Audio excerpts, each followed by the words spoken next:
big shots to fool me around. You can give me anything, you've got big sack of potatoes and worth a lot. No.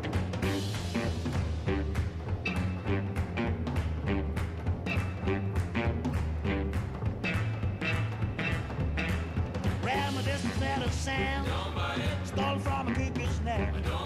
Give me anything you've got, ain't got no money in my bank account. And then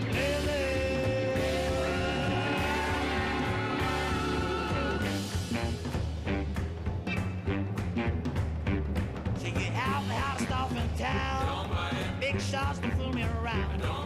Give me anything you've got, ain't got no money in my bank account. And then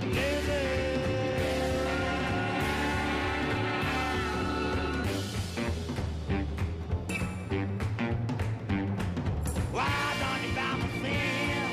Why don't you buy my thing? Yeah. Why don't you buy my thing? Because diamond rings, oh yeah.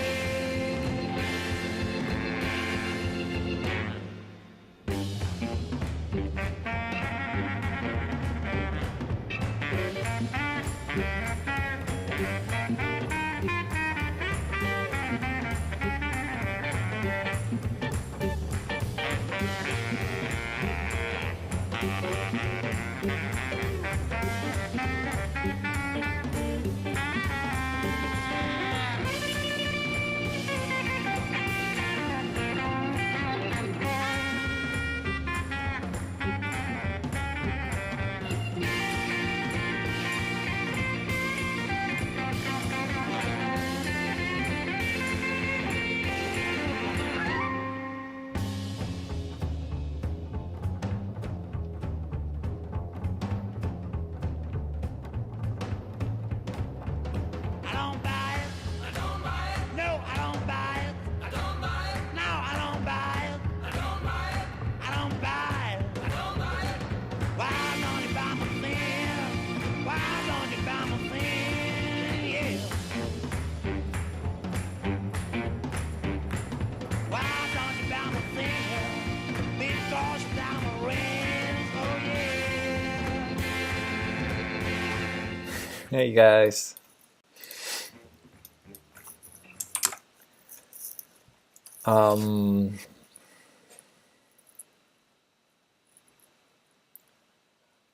Nightbot, what are you doing?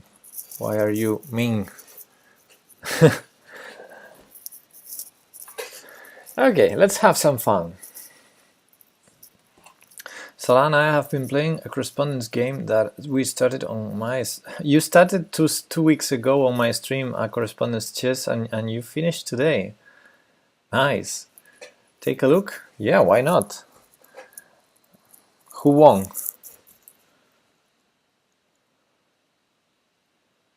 You woke up last night and I was streaming. Yeah, I was. I did a late stream yesterday, but it wasn't very decent. But yeah, I missed a lot to play chess and to stream, so I couldn't help myself. So Violatich, if you want to share the game, we can take a look. There you go. Copy. Feedback appreciated. Okay. I'm gonna try and do my best on the feedback thing. So this was Salah with white, Violatich with black. Salah plays e4, which is best by test. c5, Sicilian defense, knight f3, knight c6, well, this is the Rosolimo, bishop b5. The main line, of course, is the open Sicilian d4. So far, so good, bishop b5. I'm not experienced with with the Rosolimo, but I studied it some time ago, and I can tell you queen b6 is not the main move here. The problem is I cannot say what is the main move. I think a6 is going to be played maybe now or maybe after some move that I cannot recall. Anyway, queen b6 makes some sense. It's forcing white to choose. I mean, it's forcing white to decide on what to do with this bishop. You didn't want to double the c pawns. Okay, I see. However, as in the winner where, for example, you know, with colors reversed, you don't mind. You don't really mind if white gives the bishop away to double pawns. But okay, I understand your point. But maybe c7 is a more logical square for the queen in that case. Although, of course, queen b6 is more active. Yeah, I agree with Jackie shows. You usually, especially in the Sicilian, you don't mind taking having these pawns on c6 and c5. Then you're gonna play d5. Let's say, for example, you play something like g6, or let's say you try to force white. This is not so terrible for black. Now you have the bishop pair and you are going to play d5. These pawns are really helping controlling the center, so that's not bad at all for black. But okay, we see your point, we see your idea. You didn't want that to happen, although I'm telling it's not that bad. Can one challenge you after the analysis? Yeah, of course. You can send me the challenge now and I'll take it when I finish the analysis. So queen b6, okay, not a terrible move, but a little bit weird. Weird, maybe it's not the word, but okay, let's say what did he do. He plays knight c3, which is a good move. It's probably the best move. Because first of all, it solves the problem, and from all the moves that solve the problem, it's a developing move. So that's what tells me that it's probably a great move. Actually, it's threatening knight e5. So you played knight e4 here, and he played knight e5. So we're going into that idea. I wanted to show the knight e5 idea, but you played that in the game. So knight e4, knight e5. Interesting. And now the idea is you cannot take on b5 because of the fork on c7. So yeah, knight e5 was a nice trick.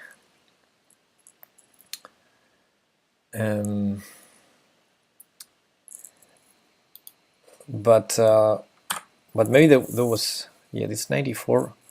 Okay, knight e5, I don't see anything especially wrong about it. Now the queen has to move. The only alternative is to trade first on f3, but doesn't make a lot of sense. Queen went to d6. Queen d6. Okay, and now white took on d4, which is...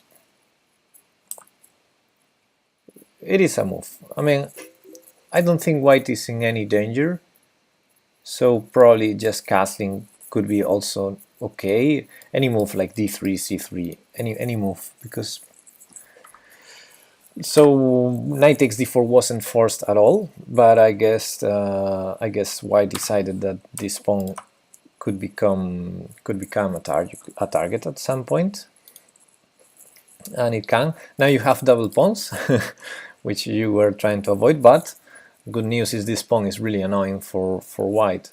I mean, that's why I'm not sure why white took there, but okay, never mind. Queen f3, whoa, that was a strange move. Isn't he afraid of knight takes b5? Ah, yeah, the knight was still on d4 attacking the bishop. Yeah, I was totally missing that thread, sorry. Yeah, so everything I said was wrong, because the bishop is actually hanging on b5. Yeah, so any other move I said, like c3, d3, castles, etc., they are all wrong because I didn't see this threat for some reason. So that's why he took. Alternative can be to just move the bishop, but yeah, in the Rossolimo you're always afraid of things like a6, b5. This bishop usually takes on c6. That's why you play bishop b5 in the Rossolimo. So yeah, now I understand why he took, because let's say for example he does something like this, then you go a6 and you're threatening to trap that bishop. So yeah, okay, he took. So not a bad move.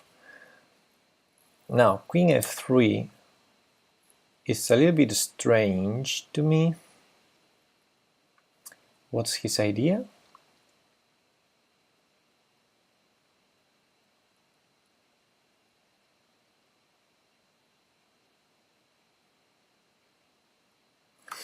Yeah, queen f3. I'm not sure. I don't understand, because it does not solve any problem. I mean, I don't see any problem, but I don't see the purpose of that move. I mean, if there was a bishop attacking f7 or something like that, maybe queen f3 comes with a tempo or something. But what is white trying to do? I'm not sure. More logical to my eyes is to either castle or play d3, honestly.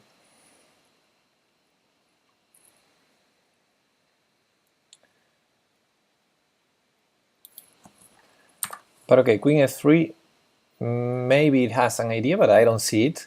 I think eventually queen f3 is going to be a useful move after d3, castles.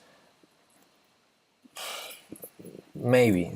Maybe it can be useful at some point, but now I'm not sure.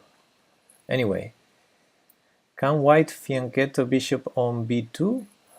Can white fianchetto bishop on b2? Yes. This was a correspondence game. No engines on my end. I assume also theirs. Yeah, I assume the same because you won. So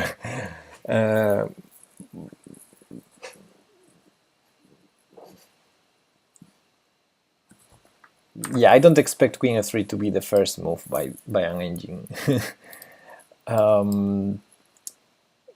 Fianchetto, yeah, fianchettoing is a possibility, but I think in this structure already with this pawn on d4, what makes sense most likely is to play d3, and this bishop will really have play on f4 and g5 squares. So I don't see the necessity to go for b3. It's a possibility, maybe, but let's say you go here like this. You have to be careful whenever you have a bishop here to be running out of squares with your own bishop, but no problem still. Still not a problem until you play d3, then your bishop might get trapped. So let's say you play something like b3, we chase this knight away. Let's say, yeah, this is a problem, right? Okay, so now I'm starting to understand some stuff about the position. This knight was running out of squares, the knight on d5. So b3 is a blunder. What does fianchetto mean? Okay, you are the one that said fianchetto in the first place, but okay, so you are asking for the origin of the word? I think fianchetto means something in Italian. I mean, it's an Italian word for sure, and it means something like, I remember it's little something, but I don't know what something is. It's a little fianchetto.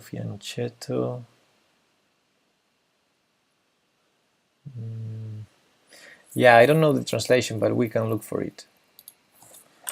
Translate.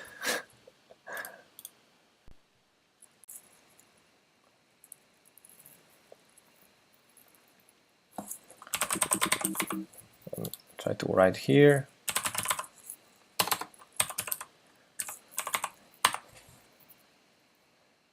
From Italian, please, to English, please. What? What is a valance? Do you know what a valance is?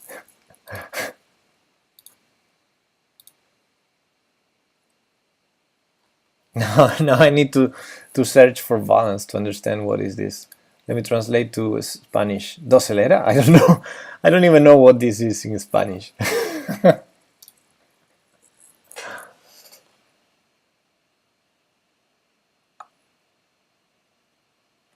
Okay. So we know it means something, but we don't know what is it. What is this? Balance.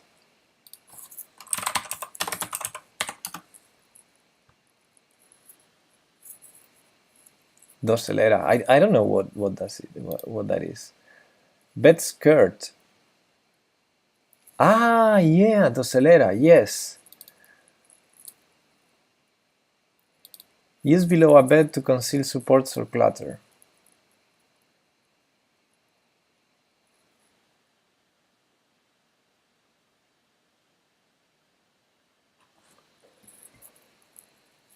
Wow. Very sophisticated term.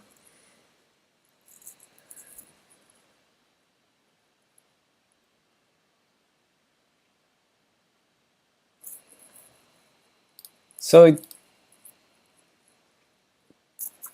we learned something. Not sure what we learned, but okay. B3 is a blunder in regards of this knight being trapped.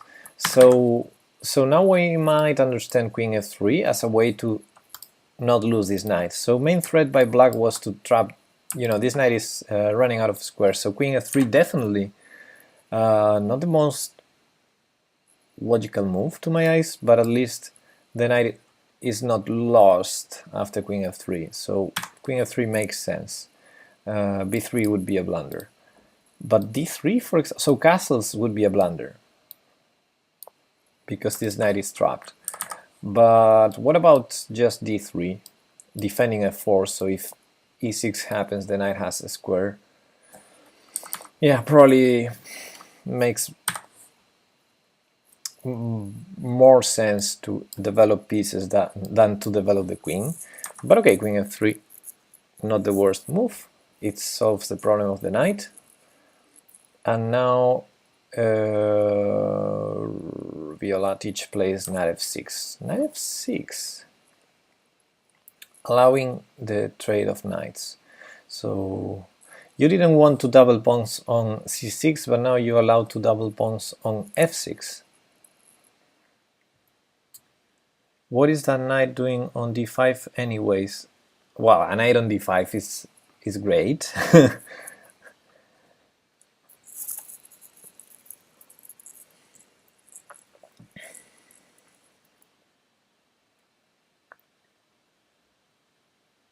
I'm looking. I'm seeing your definitions of length of decorative drapery attached to the canopy or frame of a bedding order to screen the structure or the space beneath it.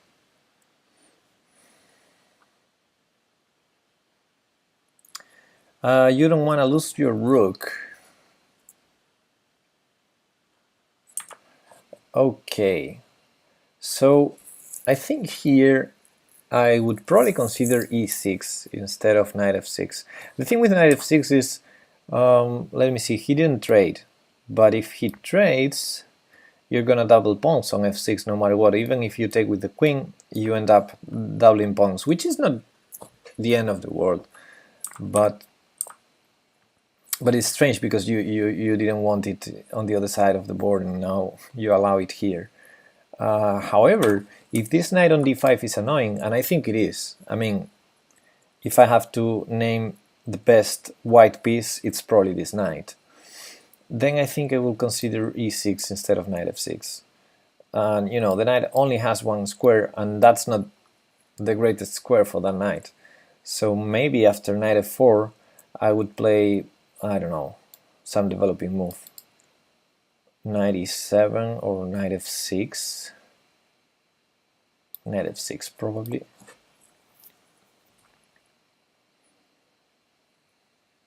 And then bishop e7, castles, etc. Or maybe a6 at some point, I don't know. But okay, knight f6, allowing knight takes f6. White didn't take, he played bishop c4.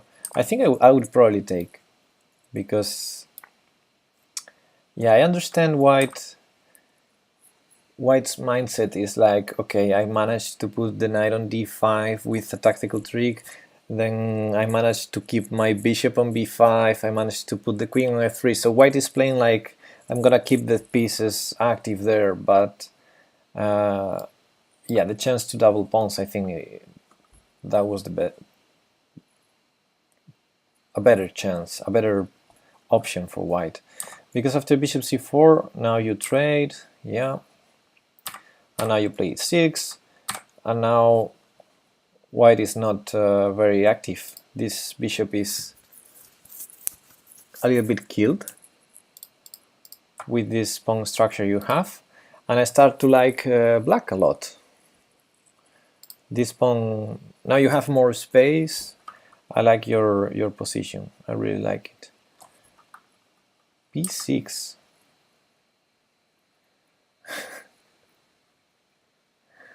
The bishop pair is stronger than love, yeah. b6 is really weird move. I guess you calculated e5, queen takes e5 check, king d1. Wow, b6 is a really strange move.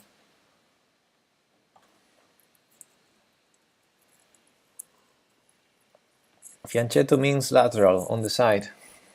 Okay.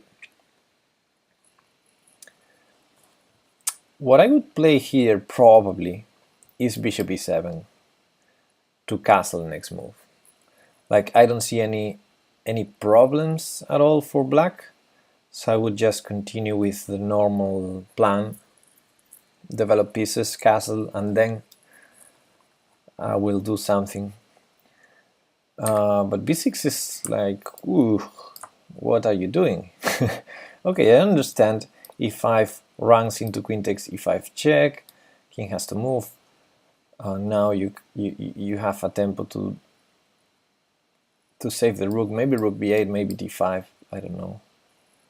So maybe this is great for black.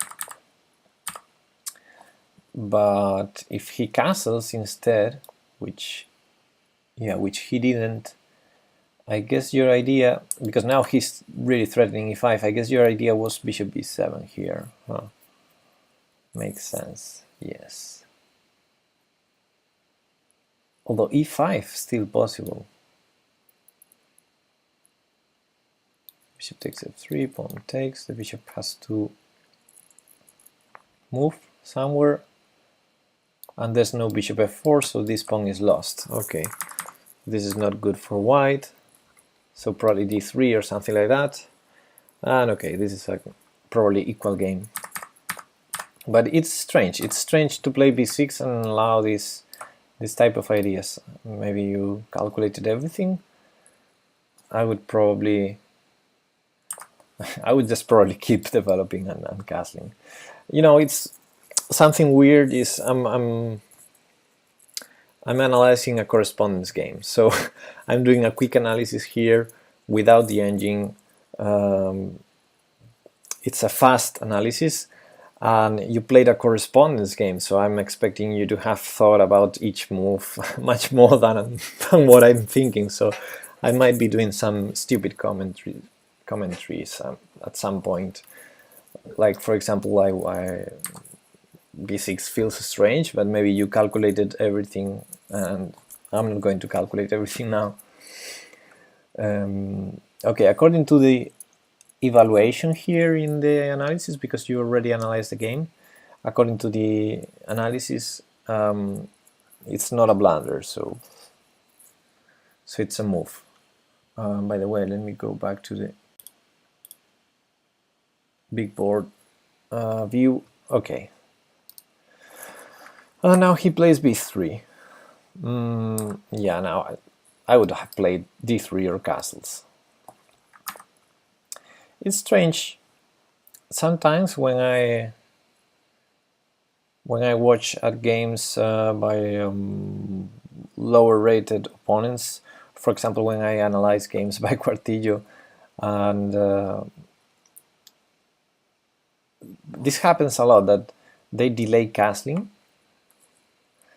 It's like lower rated opponents, they delay castling or some natural moves that you have to do sooner or later, so why not doing it as soon as possible?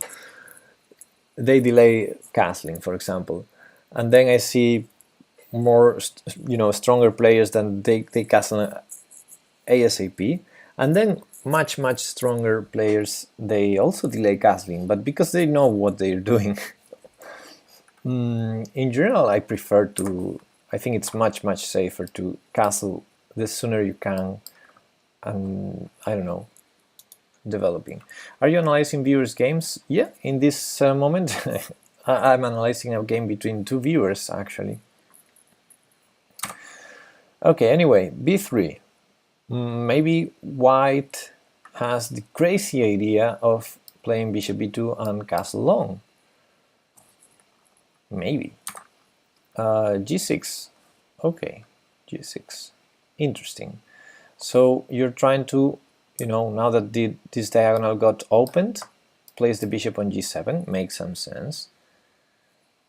And then castle short, I guess. Okay, so far so good. Bishop b2, bishop g7, all of that is normal. c3, c3, c3 is interesting, but not my first idea.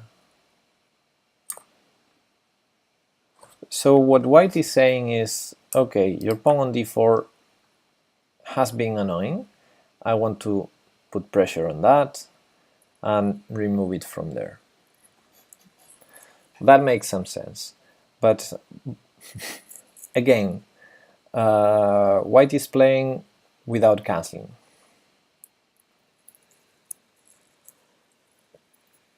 And already making things happen. Like, for example, now some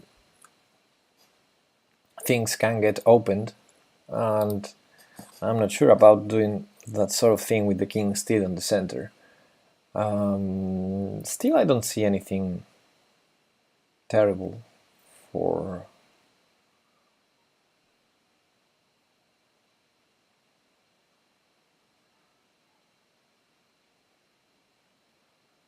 I don't see anything terrible. So c3, okay, putting some pressure, but it's not threatening great deal of thing. It's just threatening to take on d4, and then if we take our pawn back, then white might remove our dark square bishop, which would be not good, right? So okay, that's white's idea. So now you played castle.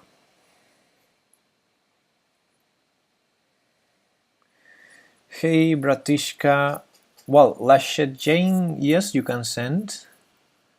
Bratishka, we're analyzing a game between Violatic and Salah, two of the viewers. Castling. Castling allows taking on d4. Taking on d4. I would probably have done something about this. Maybe taking here. Maybe just taking here. And now white has to choose to take either with the bishop or the pawn. And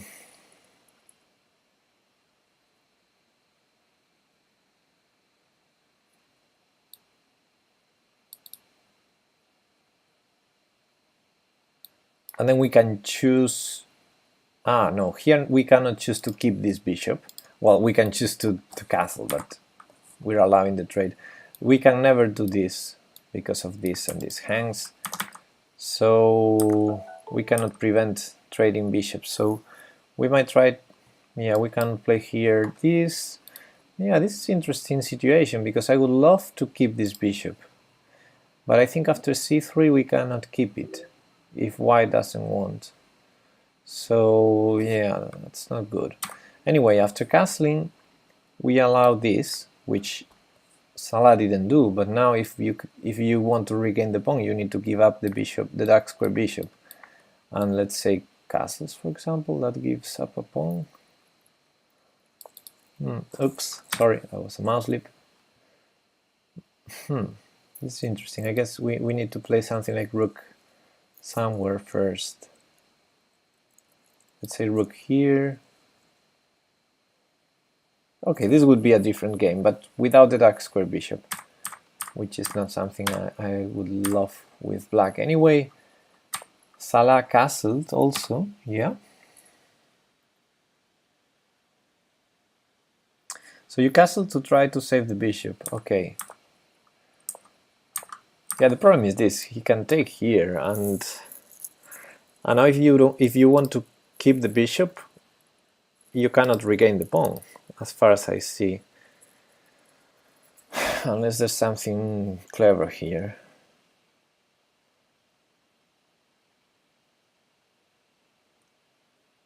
Something really clever that I don't see. So anyway, he castled, and you played e5. Okay, e5 is good. Now that you castle, there's no problem on f7, so now you can play e5. I like that, because now you finally keep your bishop, and okay, and you still keep the pawn on d4. That was annoying for white, so I think this is probably not good for white, unless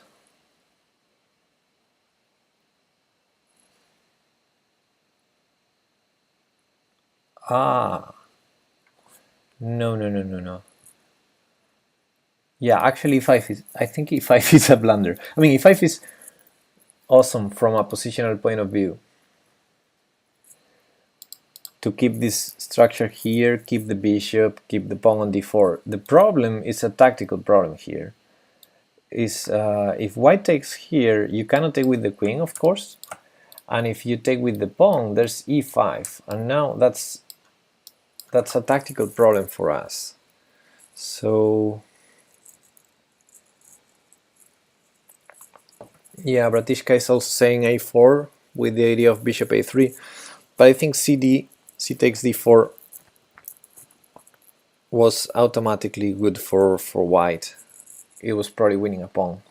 I think you cannot allow this, because of course queen c6 runs into bishop d5, so there's no way to save now these two pieces, I think, at the same time. Okay, maybe we can take on h2, but of course this will be bad. This will be bad. So I think in this point, queen c7, queen a8, bishop e7. No, in that line there's queen takes a7, and after rook a8. Okay, we can do that. We can do that. That was Bratishka idea. Let's go here, here, and he says queen here, and after this with this idea.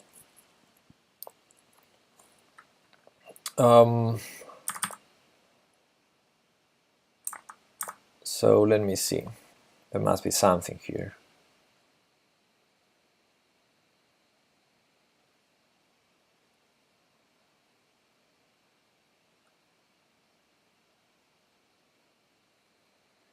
Queen b1 saves the rook. Queen b8 also. Yeah, you mean. Well, queen b8 probably doesn't save the rook because of bishop d5, right? We can see that. So queen b8 doesn't save the rook. Now the thing is, if queen c7 saves the rook, well, first of all, in the idea of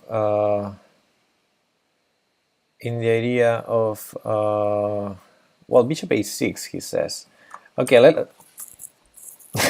let me see one line at a time, please. So first queen b8 line. If this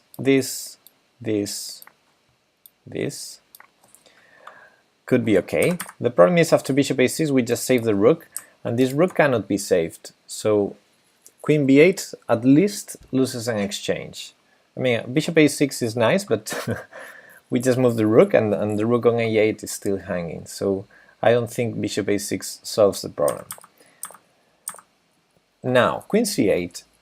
The thing is, if we take a rook, worst case scenario for white, we took 2 rooks and a pawn for the queen. So worst case scenario, I think white has more than compensation here. Let's say bishop takes here, and it's a lot of material for the queen. I think unless something really strong can be done against white's king, this should be good advantage for white.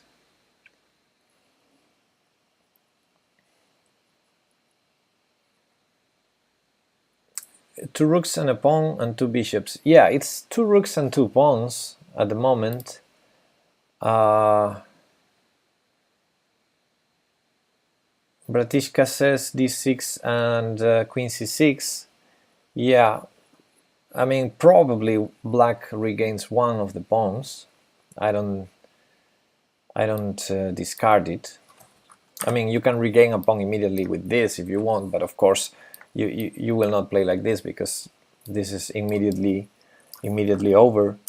But yeah, d6, the idea is we cannot take because of queen c6. I understand that, but we don't take here because this pawn was lost anyway, so why would we take on d6? I guess probably something like rook c1. Not sure, maybe this other rook. I don't know which one. Let's say this. And now, yeah, white can regain one pawn. White will regain one pawn, but probably you cannot take with the bishop because you don't want to trade. So you do it with the pawn. And now this bishop has to move. I don't know, somewhere. Let's say, not sure where. Let's say this. And whenever you attack me, I always play f3. And it's a game. It's too complicated, too complex. Still a lot of ideas to see from both sides. But from a general point of view, I think white is better. As long as we don't blunder a mate or a piece, and now every piece is defended, but is black is in bad shape because white has more material and also more minor pieces. Well, not minor pieces, but the rooks, I mean, instead of the queen. Yeah, I think this should be great for white. However, that was a very practical choice anyway, because it was still complicated for both sides. Instead, the game went... wow, queen d1. What was that? Yeah, I mean, I understand CD was complex, complicated, very critical lines that we were looking at now, but queen d1 queen d1 is a very suspicious move.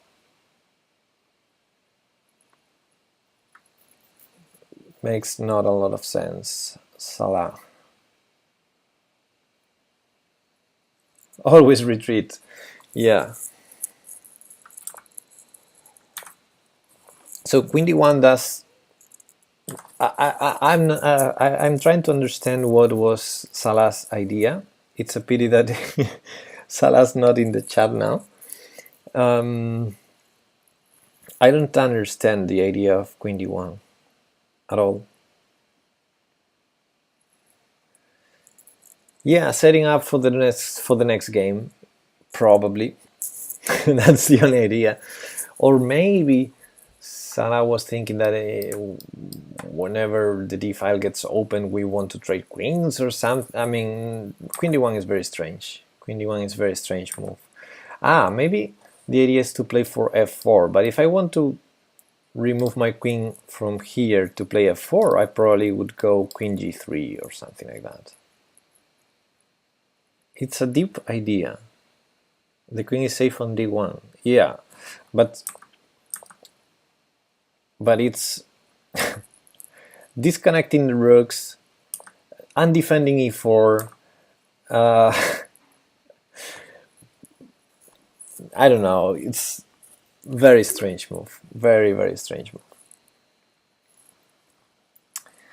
So now Violatic played Queen f6, which is also not very easy to understand. Queen f6.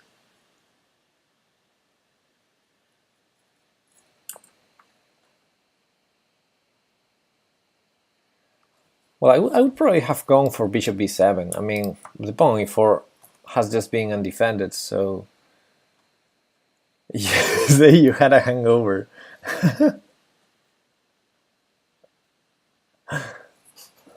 Yeah, I would probably go for bishop b7. Anyway, queen f6, I don't understand. I mean, I don't understand queen d1. I don't understand queen f6. So I think I won't make the effort to understand them. Kramnik student has followed. Thank you, buddy. I see a challenge from you. I'll take it when I end this analysis. All queen moves are suspicious. Yes. Like, it was like, okay, queen f3 to d1. Okay, I don't understand your move, but since your queen is no longer on f3, I'm gonna put the queen on f6. Something like that, maybe. Kramnik already chess student. Oops, sorry, my bad. I don't know what did I do. Let me go back here. Okay. Queen f6. Okay, bishop d5, attacking the rook. So rook b8, seems logical. Bishop a3, attacking the other rook. So d6. d6, okay, okay. Yeah, I would probably consider something like rook e8. d6, the problem... Okay, it's nice because it develops this bishop, although the bishop cannot go anywhere around here.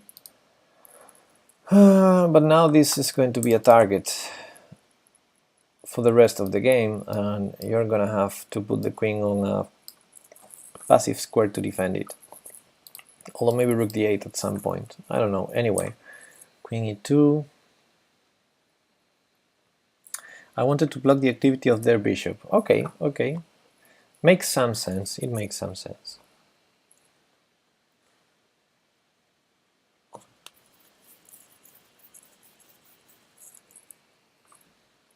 Bishop d5, bishop a6, says Bratishka, instead of going rook b8.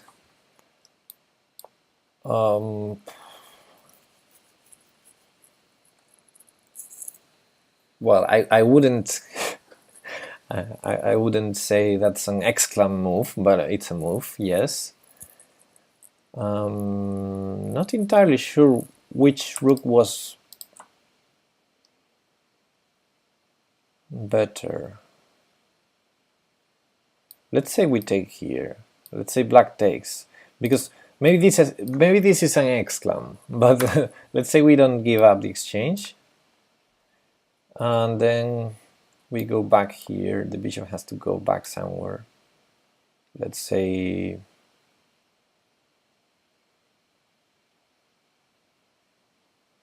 not sure where. Let's say a6, where it was, something like this.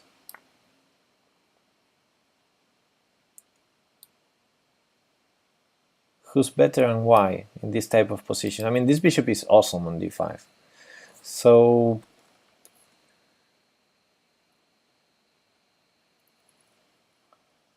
I don't know, we probably go d3 at some point. I'm not sure of these lines.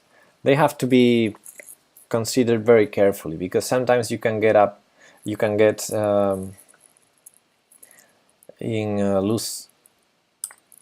in a position where you have a terrible bishop on a6 and your opponent has a great bishop on d5, putting pressure for the rest of the game.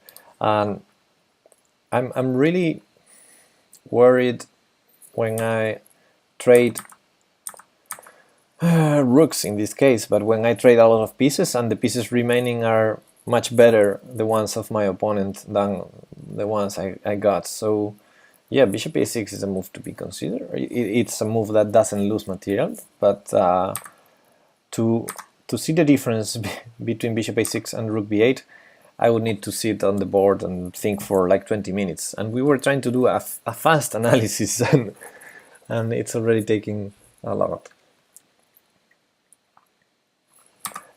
Anyway, bishop a3, d6, we saw that.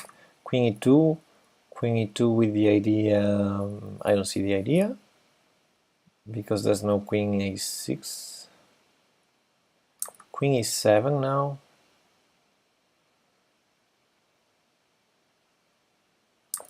Bishop back to b2, which is a strange move. Bishop e6, which makes some sense because that bishop on d5 was great. Queen c4. Queen c4. Isn't that... I mean, there's rook c8 now, so... Queen c4 is strange. Actually, you played rook c8. I would probably go with the other rook, but okay, never mind. Bishop, queen b5, and now rook c5 is possible, and you played it, but the engine doesn't like it. Why? I mean, I like rook c5. What was the problem? Best move was bishop takes d5.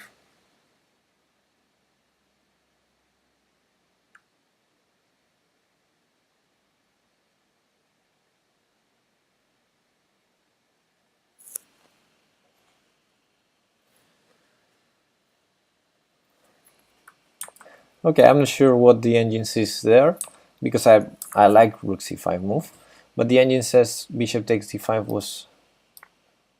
was a better move. Ah, yeah, the engine is tricky. Yeah, now I see the idea.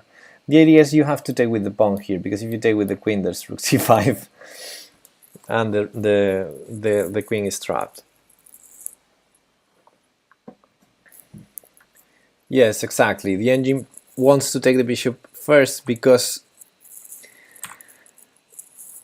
queen takes d5 is not possible. So now after pawn takes, you have an additional option. Instead of going rook c5, which would probably transpose to the other line, the engine wants to do something stronger, which is, if I'm reading correctly, is to take on c3 and then play e4. That's the line that the engine is giving. No, the engine doesn't encourage mistakes. It sees something that is better. That's how the engine works. So the engine sees something that is better than playing rook c5 here. That's even better. So yeah, in the other line with rook c5, it would transpose to this line with rook c5 here, probably. Anyway, rook c5 was a good move. Queen a6. Queen a6.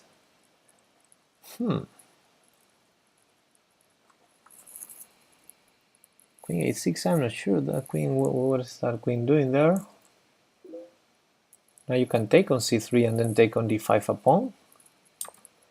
Rook a5. Okay, then now the queen can go to a safer square like queen e2. I think here I would just take here, and after any I don't know what's better. Let's say take with bishop, not to trap the bishop on b2. Just a pawn up here. I would probably do something like this. But okay, in the game rook a5, the queen moves back to c4. And now the other rook comes. Okay, that's good. And queen d3. The engine preferred queen e2. Bishop takes d5, and now, wow, b4. Allowing bishop c4. Okay, b4 was a very suspicious move. Some creative moves. Yeah, of course, this is the final blunder of the game. It allows both bishop c4 and rook takes a2. So yeah, it's a wrong Zwischenzug. A wrong one. Yeah. The the main blunder of this game. Yeah, he had to just take here and okay, something like this. Now you cannot take with the rook because of the bishop, so after takes, at least your pawn up is doubled and not very easy to convert.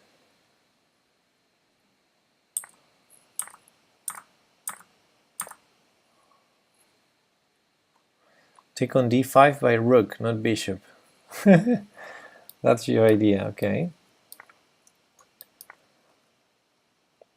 I think this is a little bit suspicious.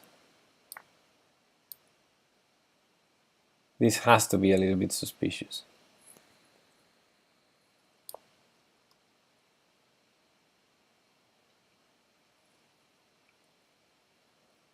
But it's an annoying option. Probably f3 better than g3. Anyway, going back to the game, after takes before you played rook a2, rook takes a2, which is good. I would probably play bishop c4 in a blink, but rook takes a2 is good also because it hits this bishop here. So rook takes, bishop takes, queen a6, allowing... Ah! Okay, this is a double attack, so there's only one move, bishop e6, good. Rook e1, d takes c3, and now Salah resigned because it's a piece and 2 pawns down, right? A piece and a pawn.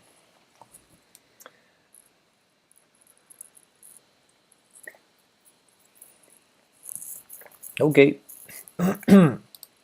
Good game, guys.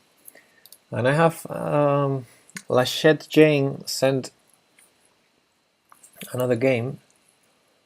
How can I go to the game? Here.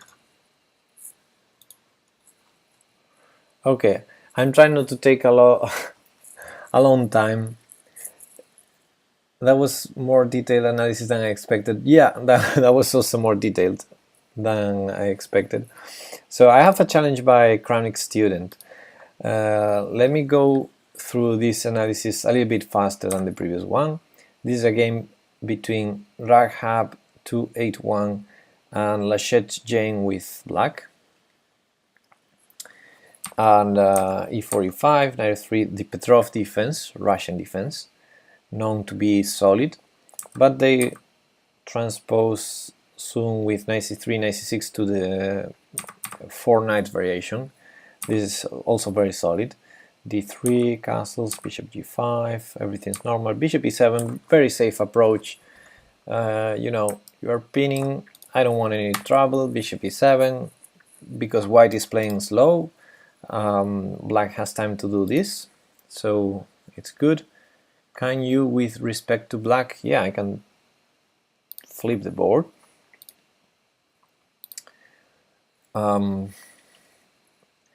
Yeah, it's very symmetrical so far, so it's it seems a little bit boring, but okay. It's in these Spanish type positions. Sometimes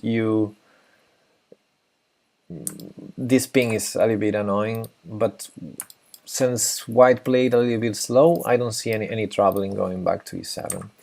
Although of course it's like losing a tempo.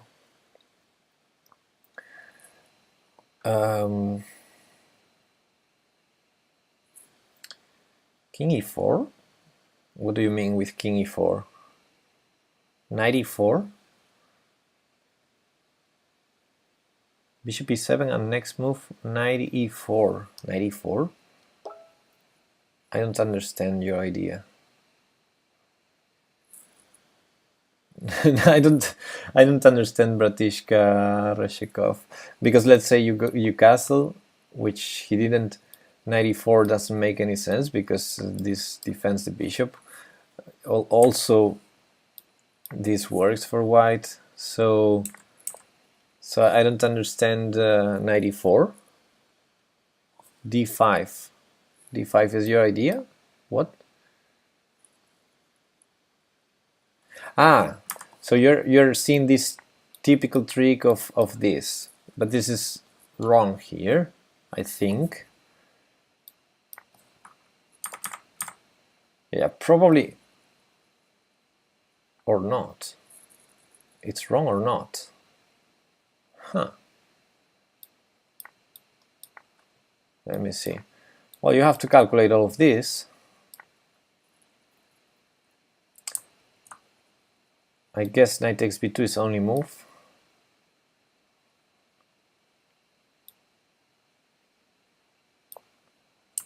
This knight gets trapped, and I don't know. It's it's definitely something you need to calculate before going there.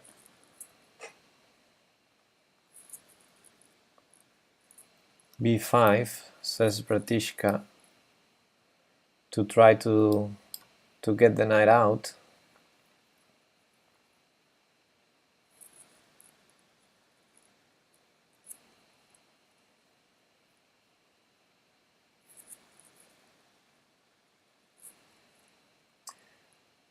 It's yeah, something definitely. It's one idea you need to see with both colors. I think white's position is awesome with the two bishops and the weaknesses of black, but of course black is a pawn up, so yeah, something that has to be considered for sure. It's definitely an idea, but well, when I play bishop e7 in this type of position, I'm just playing it to be safe, generally speaking, to prevent some knight e5 problems. Let's say if you go here, then knight e5 and you have problems, so bishop e7 for safety. But yeah, there's some discovery ideas that has to be considered sometimes. Rancy DJ has followed. So yeah, thanks for pointing out that move, which is very interesting. Queen d2 now was played, overprotecting the g5 bishop. So, for example, now knight takes e4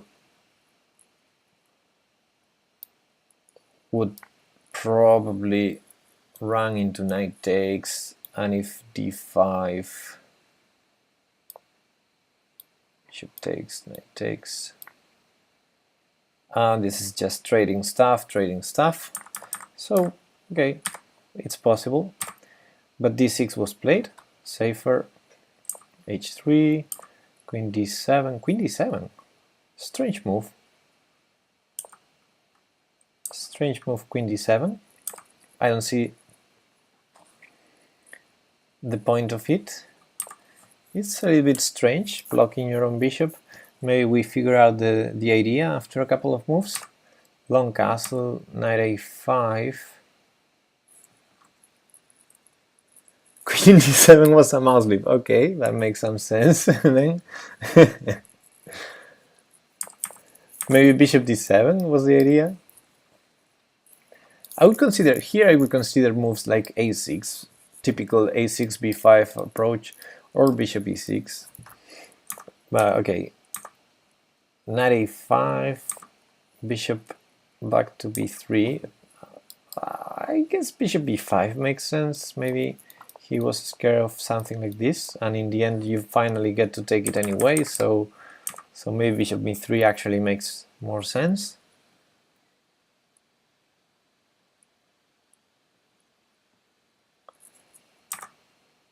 Knight takes, it takes.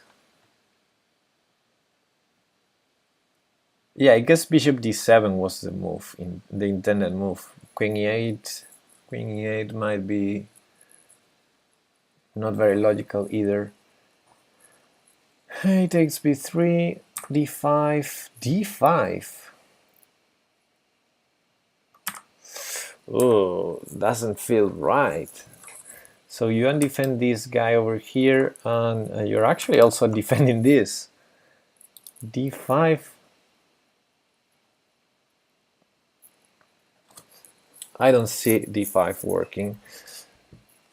Knight takes e5. Yeah, knight takes e5 makes sense.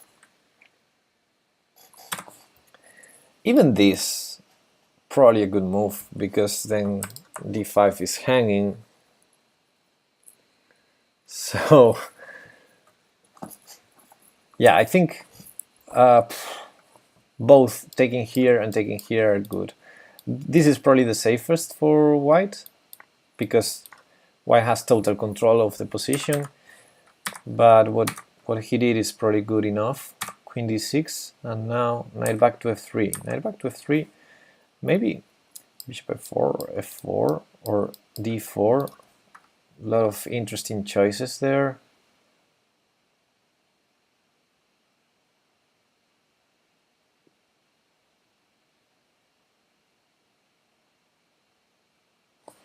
Even this, I understand it's a weird move, sacrificing this piece, but it's also interesting to calculate, because how do you keep defended this bishop without allowing, I mean, if you go here, there's this, so even that sacrifice might be good for white.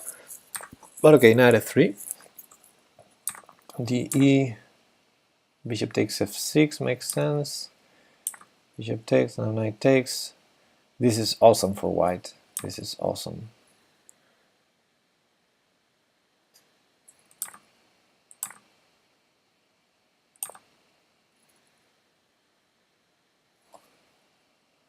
Queen g5, okay, I don't like that.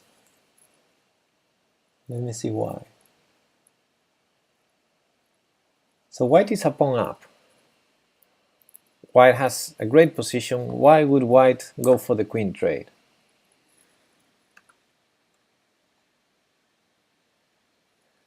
I don't understand. I would just keep improving the position. Maybe g4 at some point, or maybe just go for the open file. Or king b1, I mean, any move would do. But queen g5, okay. So you trade, bishop f5, g4 now, bishop g6, which is a little bit asking for trouble there, some f4 and h4. a5, a4 idea, maybe queen b6, and a5, a4 after queen g5. So Bratishka wants to play for the win with black, instead of trading queens, queen b6 and this.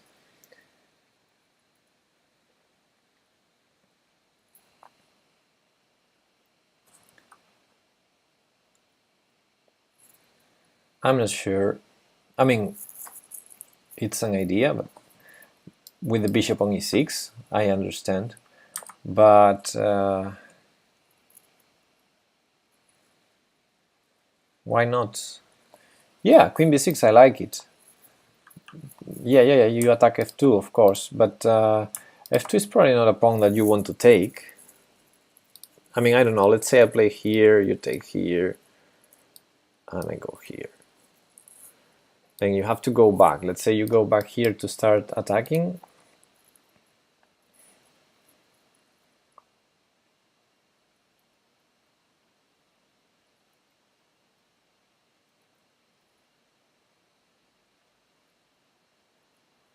It's not easy for white,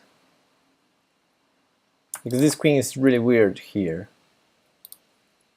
But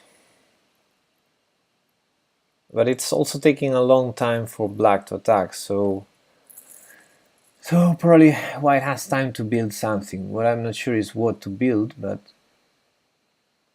something can be built. Let's say this. Go here, here.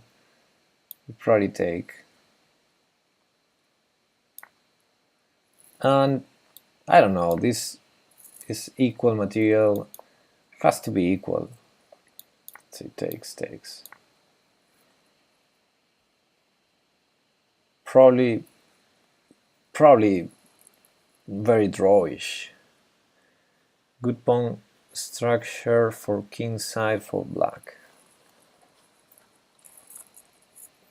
I think it's drawish. I think it's probably drawish, and even giving up a pawn on f2, because we weren't forced, like king b1, we weren't forced to give this pawn up. But yeah, I mean, I don't see that's so strong for black. However, after training queens, I'm not sure about what are you saying about this being easily winning for white. I think for white to win, he has to keep queens and start improving the position from here. I don't like queen g5 at all. Not take on f2, go a5, a4. Okay, let's go back there. This is not being a quick analysis anymore. Okay, let's go back here and play a5 as he wants. Again, where's the attack? I mean, after you play a4, there's plenty of different ideas here for white. I'm not sure what to choose. See you, Roken. I mean, if I'm too scared about a4, then I would go queen f4 maybe, and play b4 here. Or maybe I just go queen e5, and there's plenty of ideas here. Okay, this might be too risky. I understand. This is too risky. Yeah, that was too much. But I think I'm not scared of queen a4. The problem is I don't have a fast plan. Let's say I play here, a4 takes. Maybe you take. Let's say you take. And I go. I don't know, here. You go here.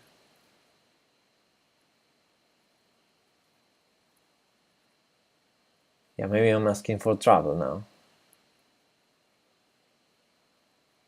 Because now I already need to play weird moves that I don't like. Bishop e6, rook a8 and mate. Where? Okay, this position feels a very good attack for black already. Queen e3 is a very silly move. Probably rook h e1 also. So I don't know, let's say the problem is I'm doing stupid things with white, like rook e1 is a very stupid move. Let's do something really, let's try to find something good for white. Let's say this, we go a4, take, go here. Queen e3. Yeah, queen e3 I tried in the other line, but if I can do something stronger, I prefer to do something stronger. So for example here, black probably has to take the knight, or trade queens.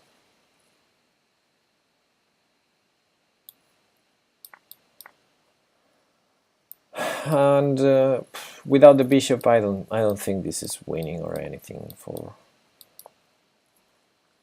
okay, maybe white has to find some accurate moves, but rook a8 where, like here, rook a8. Queen a5 trade queen. Oh yeah, queen a5. I didn't see queen. Sorry, I didn't see that. Let's say rook a8 then.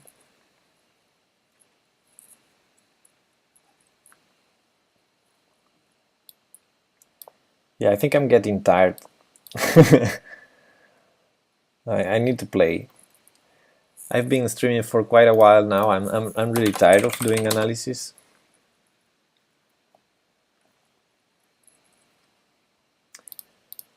And still I don't see any problems. This feels like a draw every line.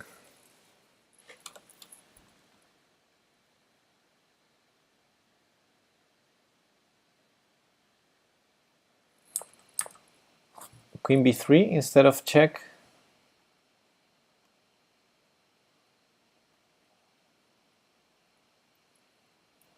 queen b3 is really annoying, so c3 is not a good move.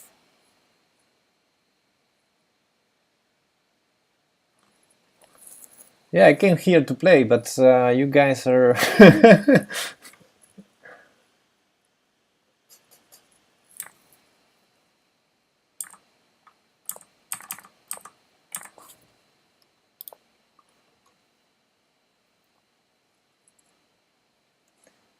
So c3 is not a good move. Let's see. If c3 is not a good move, then king c1 is a move. What else?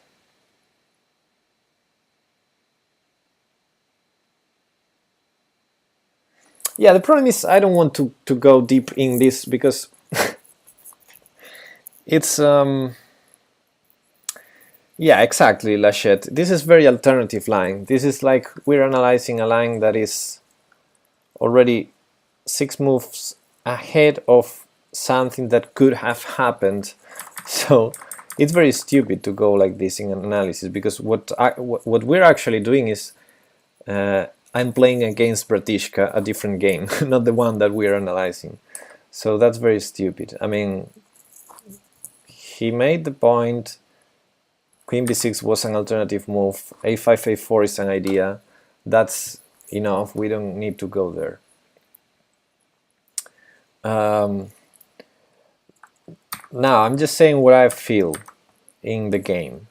I feel queen g5 is not a good idea for white, because white had an advantage. White had a pawn advantage.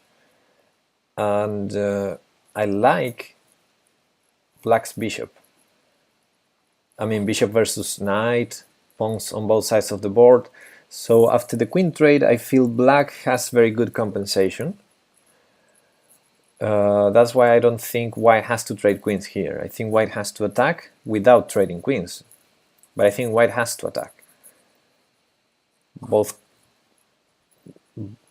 opposite sides castling position. So I think both sides have to attack. The extra pawn gives white's king a better shelter.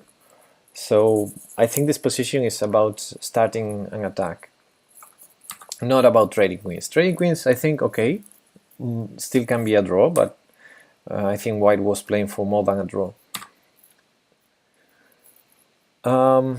Main part of this game is the endgame. Okay. Bishop f5. Okay, let's continue. Bishop f5 is strange move. Because the bishop wanted to go to g6. Yeah, but now h4 and f4 will come, and this bishop is a bit weird there. I'm not sure if that was the best placement for the bishop, but I understand you're trying to play solid chess with your bishop next to your king. I would probably consider removing this knight from g5 to place the bishop on e6. I think the bishop would be awesome on e6. Also maybe on this diagonal, b6 or bishop d7, bishop c6.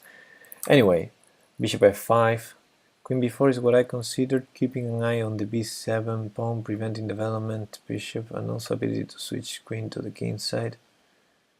Okay, I don't know what queen b4 is about, but I'm not going to analyze any more queen moves in this game, please. Bishop f5, g4, bishop g6, h4 as expected, h6, knight f3. Okay, h5 was possible also to open, to trade that bishop for the knight, which I think was something white wanted. Anyway, knight back to f3, now rook f8, h5, bishop goes to h7, g5, makes sense. Rook e2 makes even more sense. So I like that move, rook e2. I think it's a good move, Lachette, at least from a practical point of view. I mean, I'm not calculating the subtleties of the position. Of course, you are allowing to take on h6, opening the g file, but I like that you are counterplaying. You are playing for the activity, not just defending passively. So g takes h6, g takes h6, rook d f1 to defend the pawn. Yeah,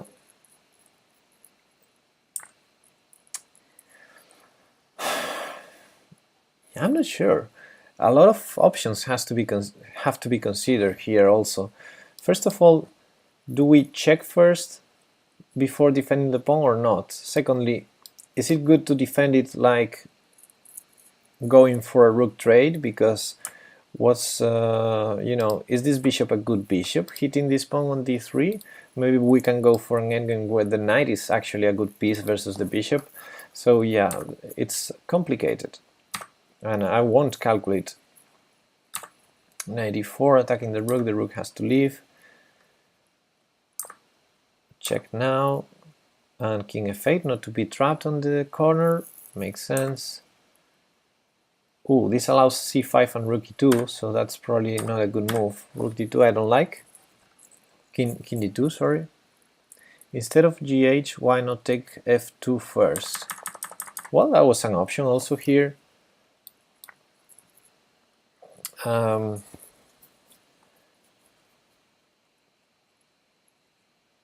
It was an option, yeah, definitely.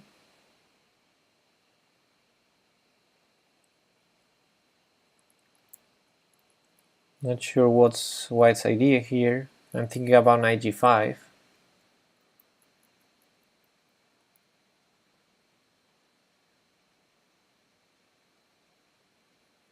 No, no more queens, please. No more queens in this game. The next one that says a queen move in this game, I'm gonna time out you.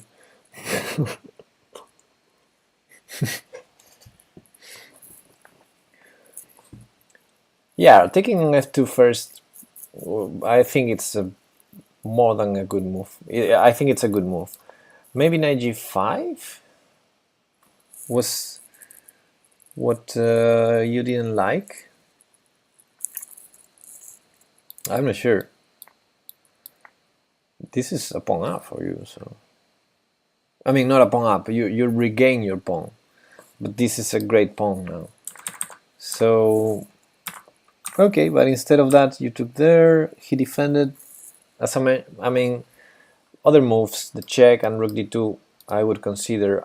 Actually, defending so passively is not great, but after knight e4, then it's okay. Maybe here black can prevent knight e4 instead of going rook a e8. So a lot of subtleties in these endgames, and I won't calculate all of them.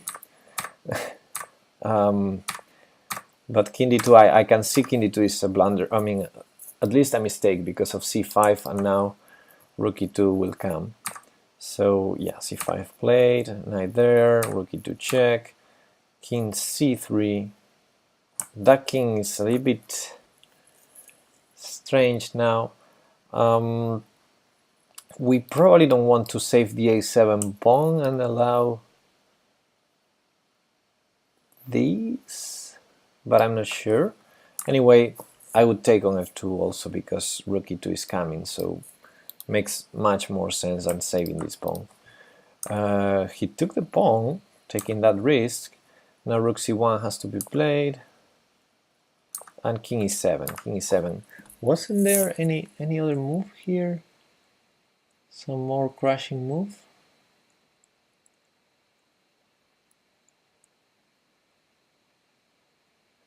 Yeah, I smell something. I have the feeling that there must be something here, but I cannot see it. Yeah, maybe I would go for this slow plan to try and kill this knight, and then maybe try to play for b5 before. That's one idea. Anyway, king e7 allows a pin that maybe it's also risky for white, given this is a passed pawn and this can be hanging in the end, but at least white can get to trade rooks, and he actually does that. He goes with that rook, trade, and rook f1 attacking the pawn, f5. The problem with f5 is you're not going to play f4 very soon, so you are killing your bishop a little.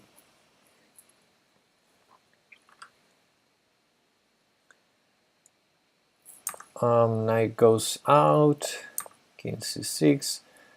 Knight has only the a3 square to go somewhere. Rook h2 attacking the weak pawn. Yeah, that's not good for white.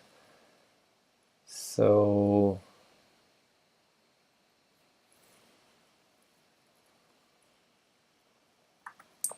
knight c4. Knight c4 is a little bit slow. Probably I would go more active to the 7th rank. Knight c4, rook takes h5, knight e5 check, king. King d6, interesting, because I won't calculate everything, but the logical move is to go to d5.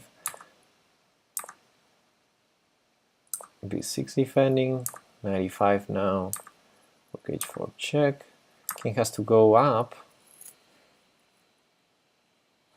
because, for example, this would be funny. This would have been funny, and this is probably not great either. Although it's not easy to convert. Anyway, the king went back.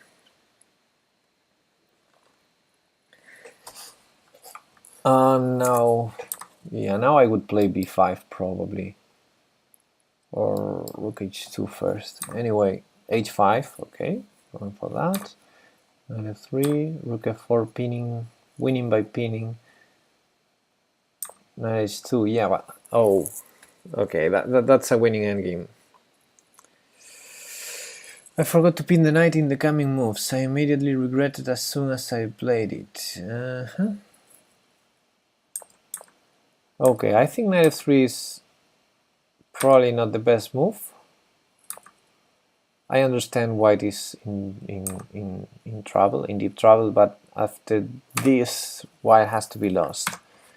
Now, it's not easy to come up with an idea here for white. I guess king here and king here is the only way to fight. If you were white, you made few inferior moves after your opponent captures something. No, Lachette was black. Lachette Jane was black. Yeah, I think after rook f4, if I was white, I would desperately try to unpin or at least defend the knight. But now after knight h2, I mean, after the rook trade, black has to be winning. There must be very different ways to convert. I mean, the material is equal, but with a bishop, and these two pass pawns here has to be winning. h4, king there. I mean, white still I can still fight, and he's doing, but you you gave up a pawn. That was not required. That was not necessary, Lachette. Why do you give up a pawn here?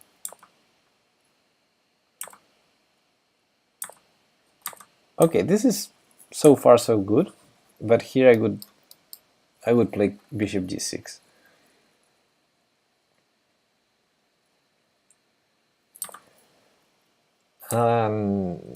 Yeah, now you gave up that pawn.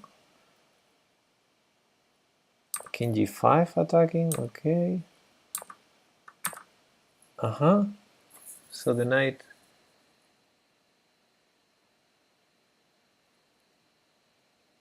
Wow, this is too tricky now. This is too tricky now. Because I'm thinking, as white, I would love to draw. So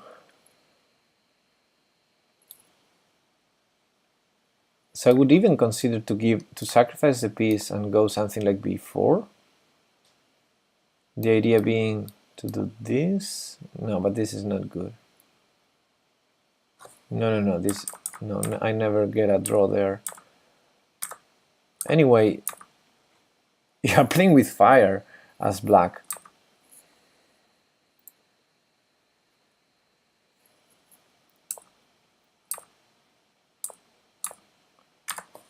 Wow, why didn't he take the pawn?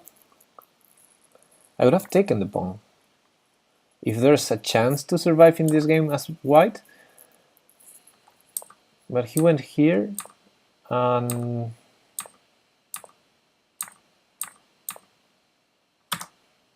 oh, c4. No.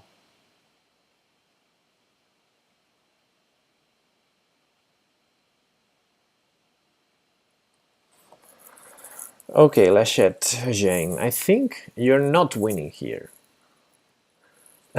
I think in this position you're not winning. Now, I'm trying to see how...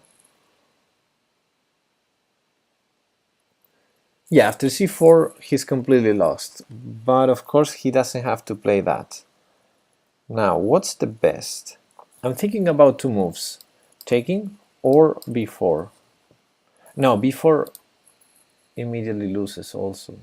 Before c4. But let's say we take. And now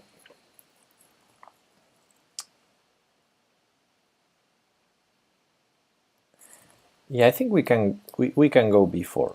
And of course now the only winning attempt for black is to keep the pawn. It's the only chance. And my idea is I will go to attack this pawn very soon. And this has to be a draw. This must be a draw. Black's best attempt can be, let's say, something like this.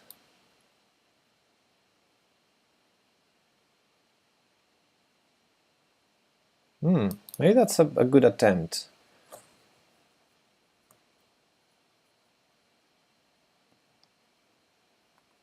Maybe this is still not a draw.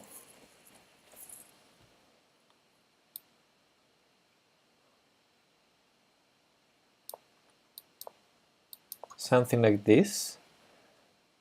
And okay, black has to move the bishop.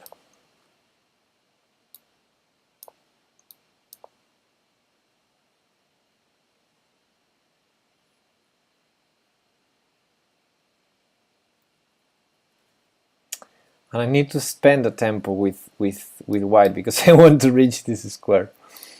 So I think white is in kind of a zugzwang here.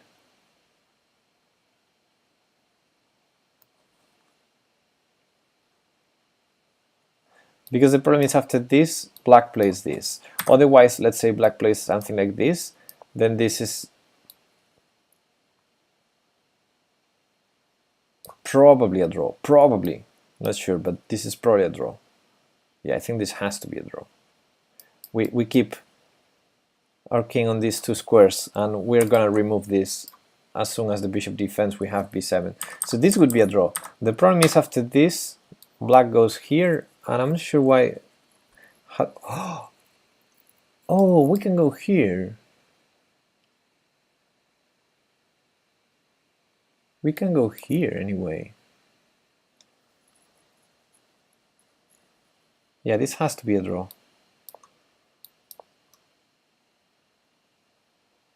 This is a draw. Let's say if he tries something, we just wait here. We have always two squares to wait close to the pawn. So yeah, it's probably a draw no matter what. But it has to be accurate. But okay, it felt like this should be a draw. But now after c4, of course, he's lost. Yeah. Yeah, okay. Okay, too much analyzing here. I wanted to do a short stream and I've spent the whole stream analyzing, so I will play a couple of games and that's gonna be it. Sorry about it. I wanted to have some fun. So guys, no more analysis tonight. I'm sorry. I'm not going to analyze any other game, not even the ones I will play now.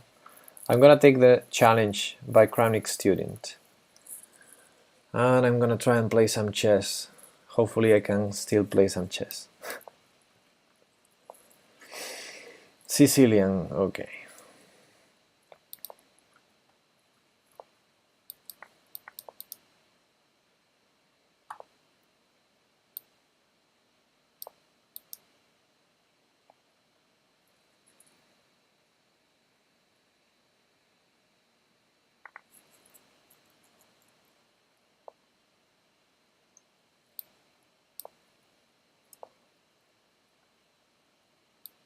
What is going on here? I have a good feeling about this.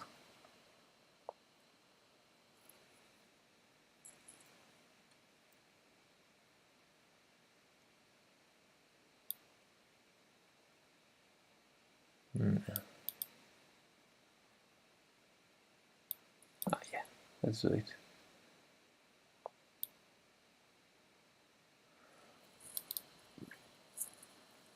Yeah, if queen a4, there's knight d3 check.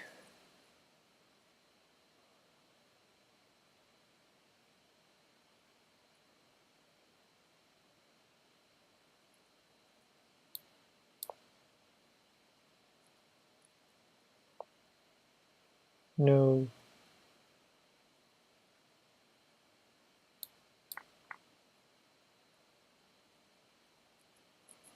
Okay, I no longer have a good feeling about this.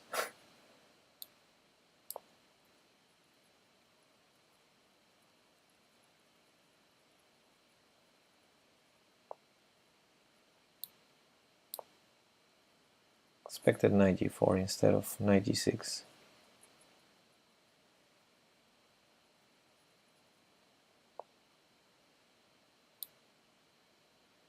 Let's castle. Very long time. That's what I'm seeing. Okay. What's the idea?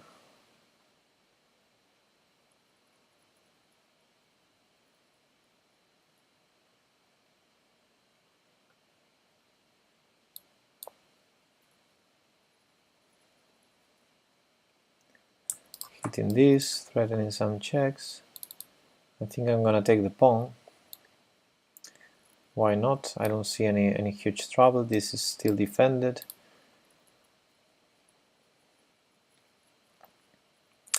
And this is hanging. Okay.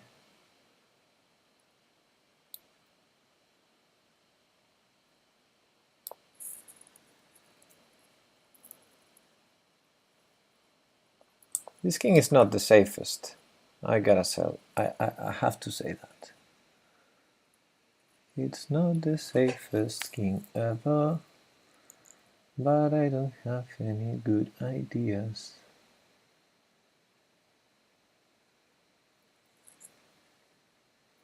I need something that I don't have. That's the problem. I need to keep queens, but I cannot.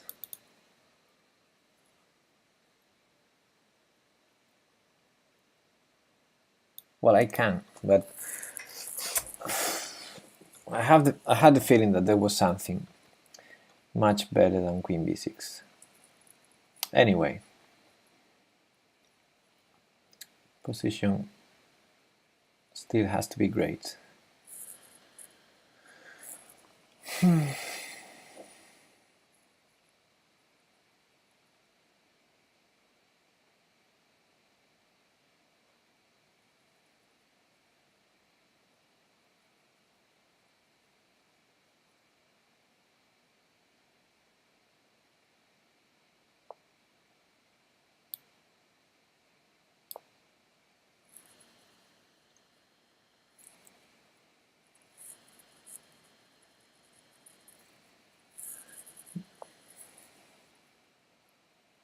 It goes to c2,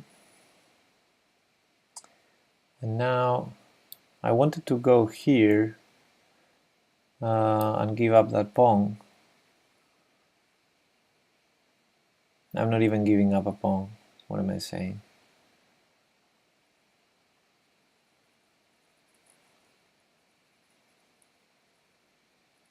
I'm gonna take on b4. So let's do it. Actually, check first.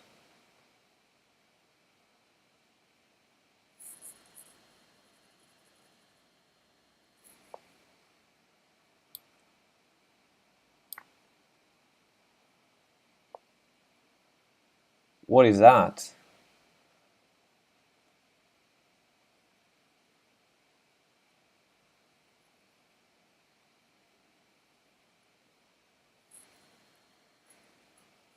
Okay.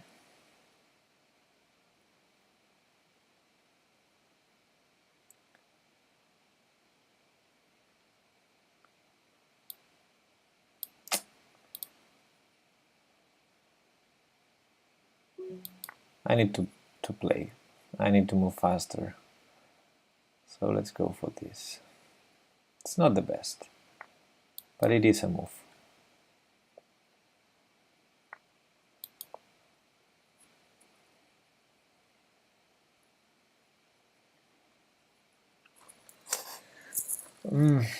To regain some time. Oh, slow down, buddy. I'm playing very, very bad moves now. Very bad moves.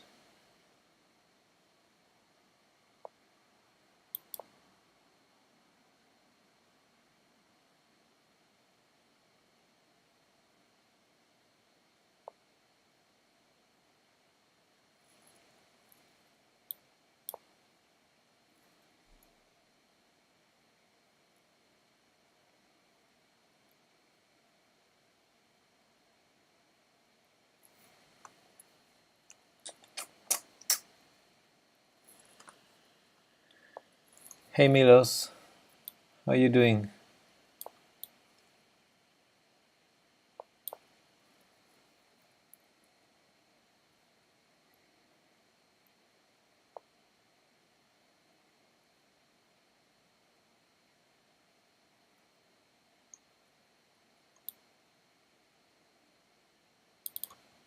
Okay, let's give up a pawn.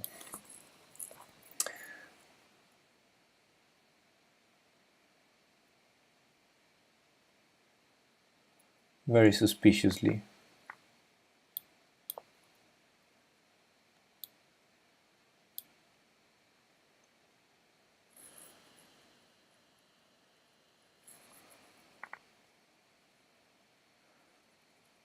No, I don't. I don't remember it.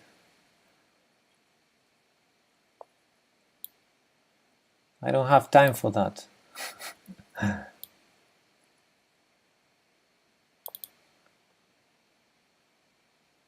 Oh no.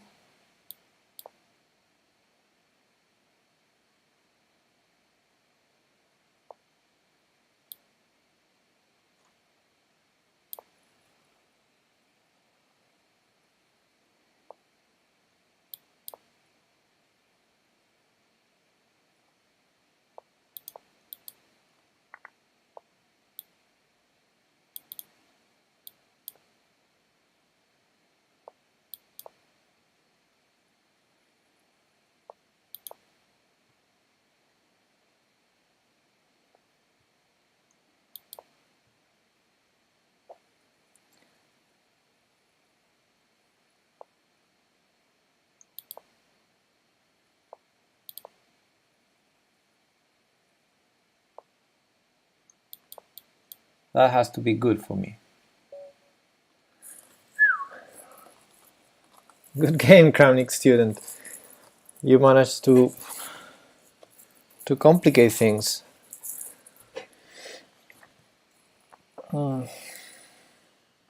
Yeah, thank you. Thank you for the game. Well, it's nice to play a game with increment. It gets much more interesting than with no increment. So, okay, I'm gonna play just a couple of games and that's gonna be it for today. I don't know. Let's play one crazy game. Crazy house game, I mean. I wanted to have fun, so crazy house seems good for fun.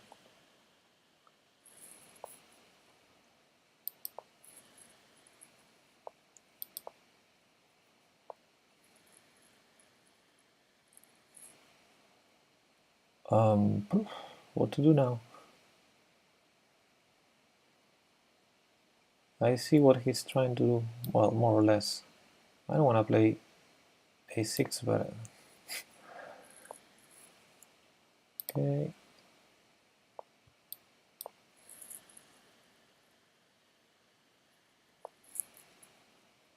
This is a pin.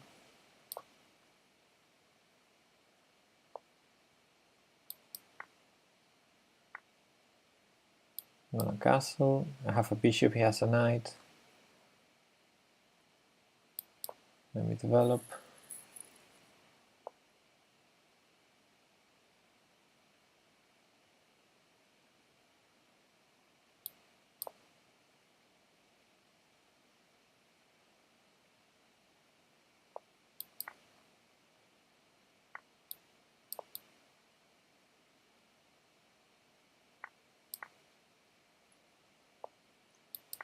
Okay.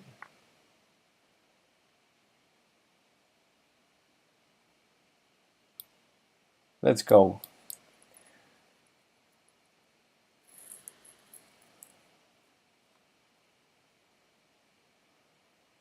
Let's go have some fun. No, he didn't take it. No.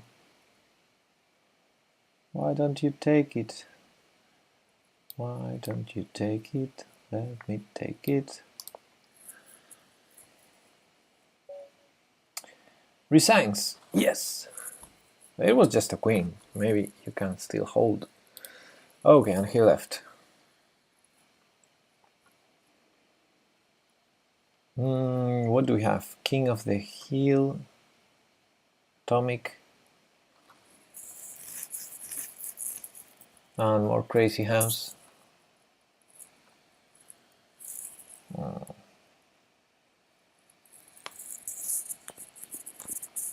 Let's play.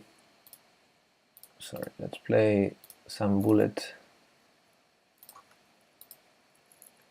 Let's play crazy. Let's sacrifice or something. Let's pre-move b5.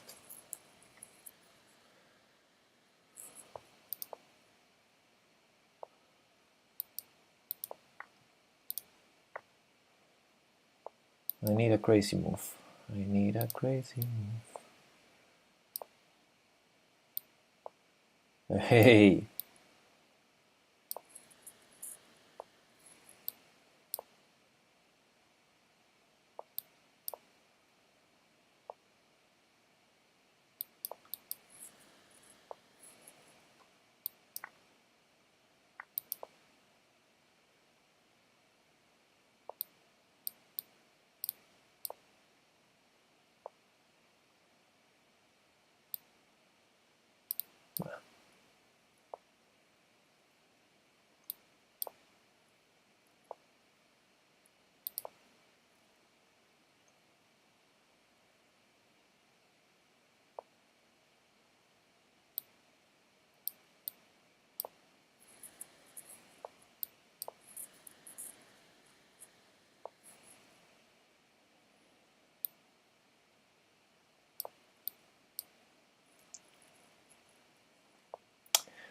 Nah, this is not so fun, actually.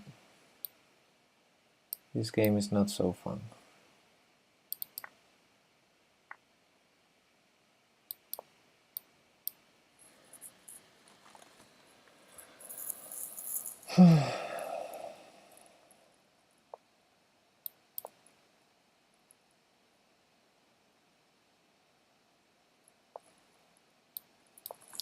I allowed 95 in the previous move, which was good for him.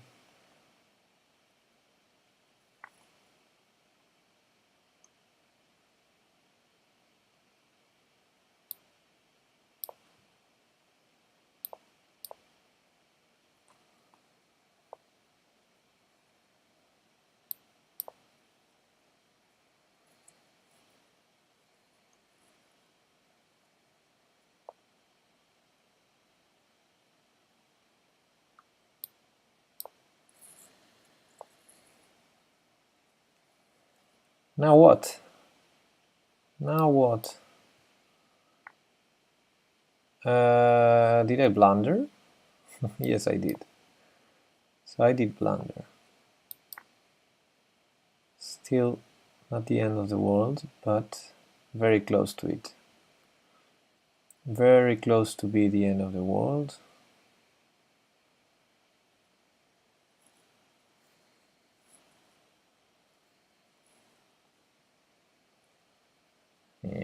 This is shitty position.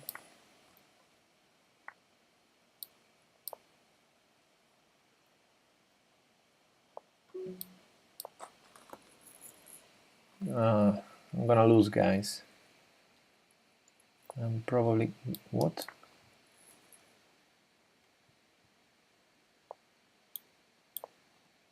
That was weird.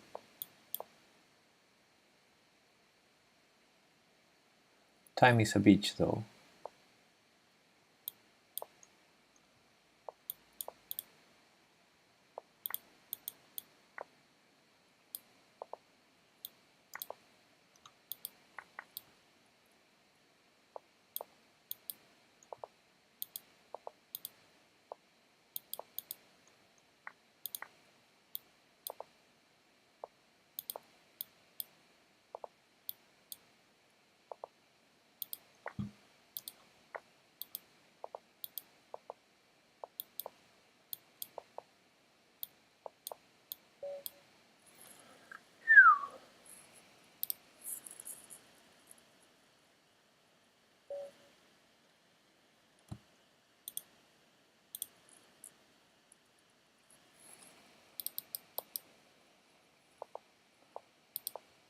Okay, what can I do that is funny now? Knights on the rim. Double fianchetto.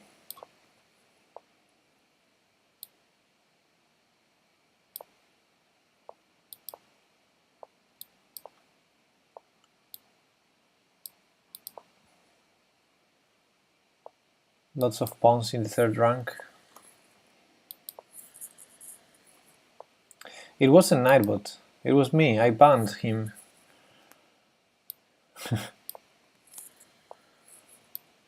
Okay, all pawns in the third rank.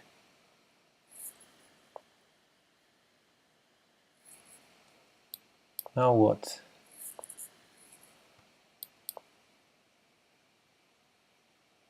Let me defend g3 pawn. Yes. This is funny. Okay.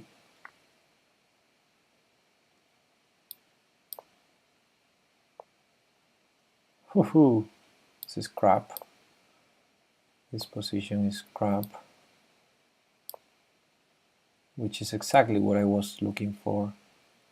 A crappy position. That's what fun is about.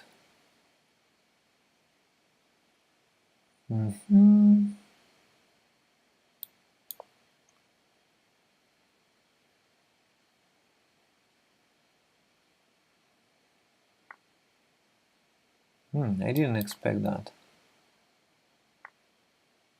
That wasn't the worst. It could have been much, much worse.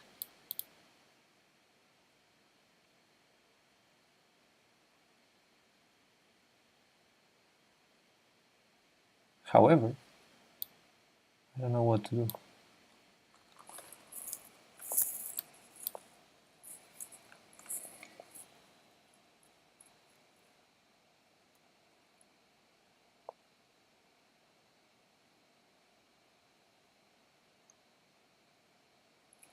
Yeah.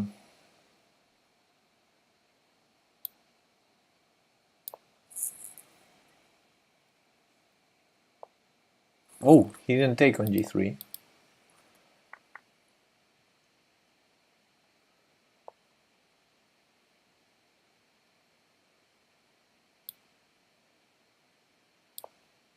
A bit strange.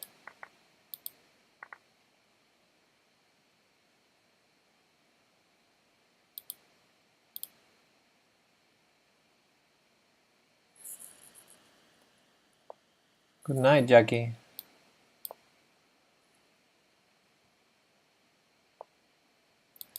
Okay, let's see if I don't lose on time this one.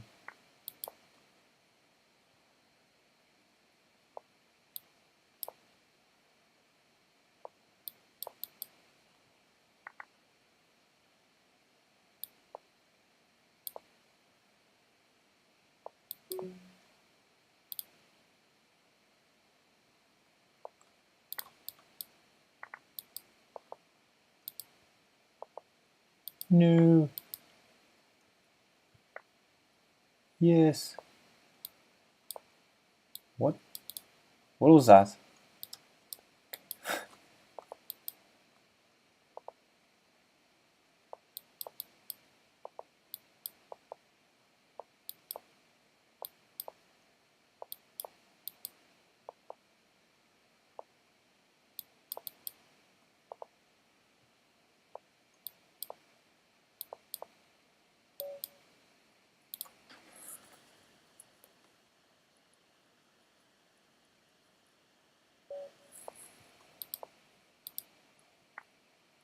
No, I lost a pawn.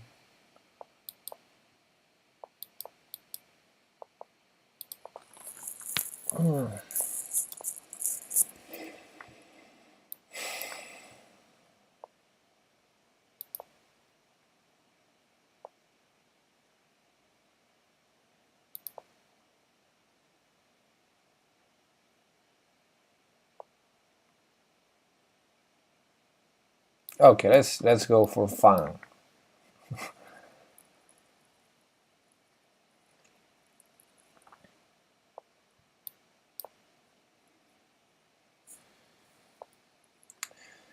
Maybe I'm being too crazy with my sacrifices. Maybe, just maybe.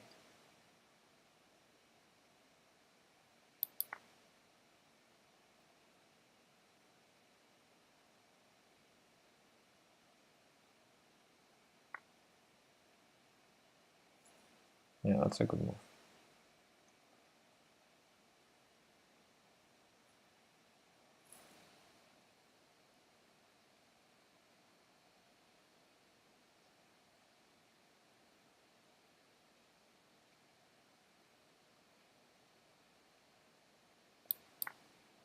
But I do have a trick. I do have a trick, buddy. No, I don't. No! I thought I had the bishop takes c4 trick, and I don't have it. Or maybe I do. Maybe I do. Maybe I do. Whew. Maybe it's still a trick. Because of the rook a1 check threat.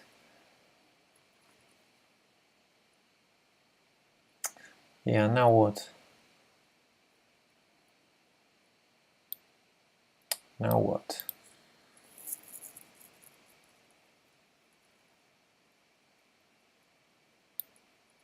Let's go here.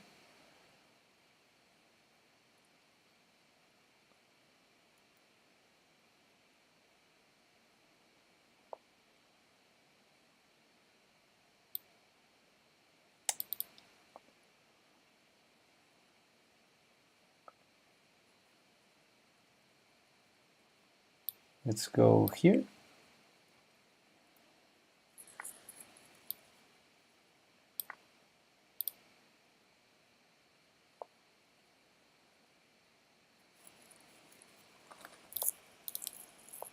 That was very stupid. Rook f5 check was a very stupid move. Yeah. I'm totally lost here. I'm totally losing.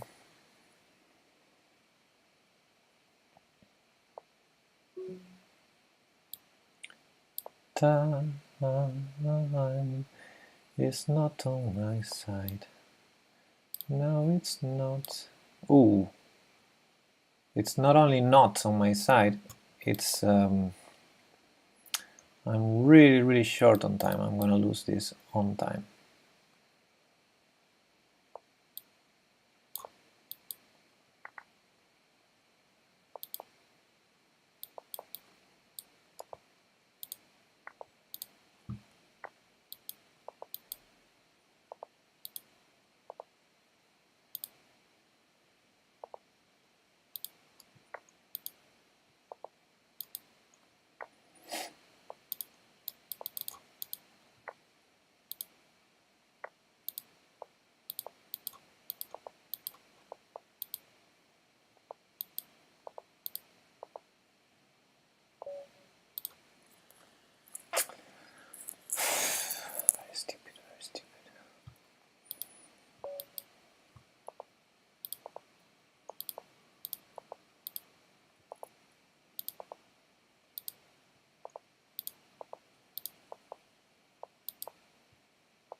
So I have to bet the bishop, but it's probably a draw. Anyway.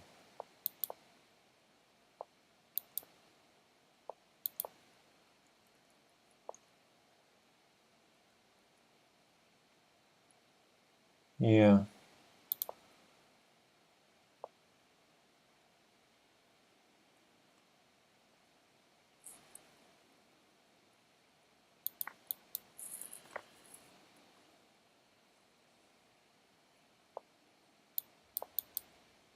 No, that was a mistake by me. Shit. It's no longer a draw.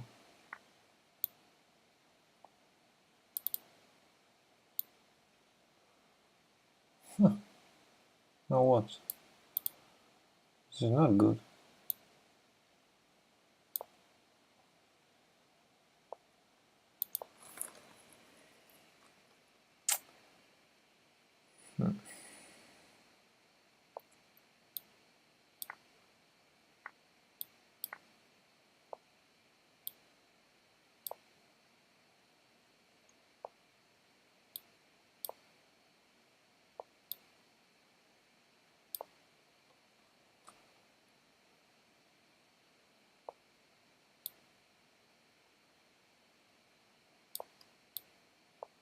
Oh. Okay.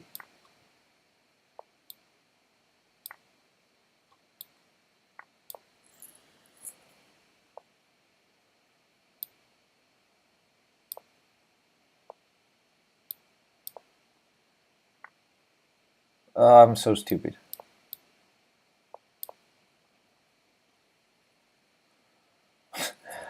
I forgot about the a4 pawn. Yeah, okay.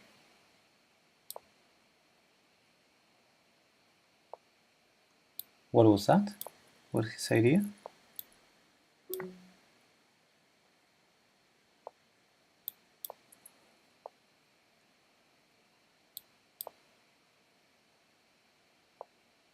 Stupid move by me.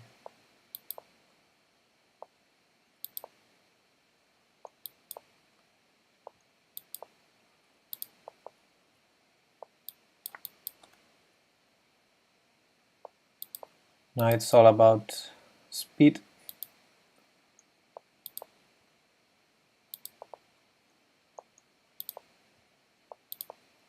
No, what am I doing? Oof.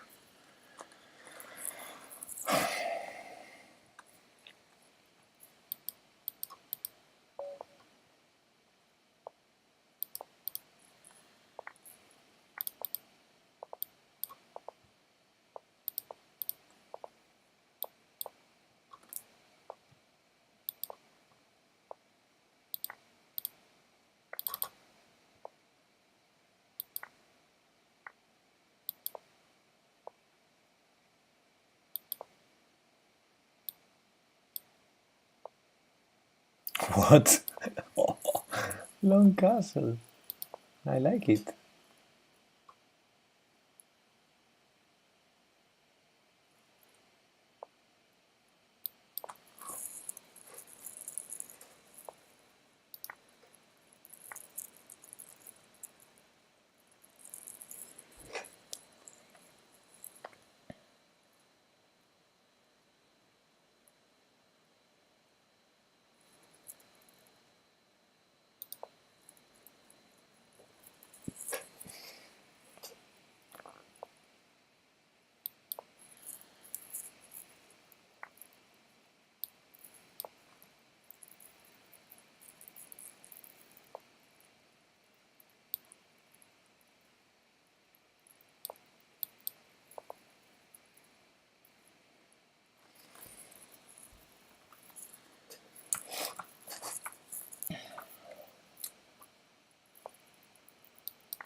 Not sure. I'm not sure. Let me repeat once.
What am I doing?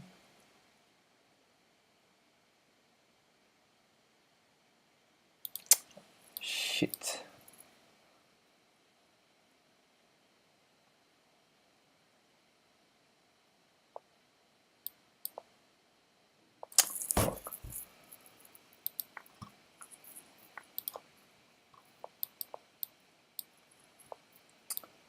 Fuck.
Allez.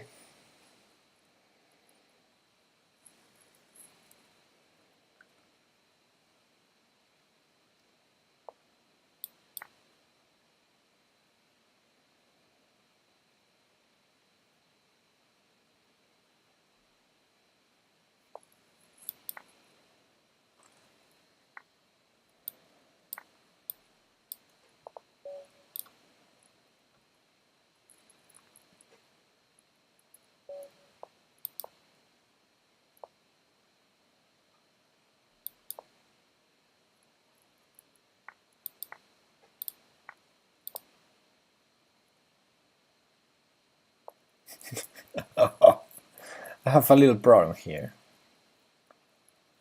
Little subtle problem now.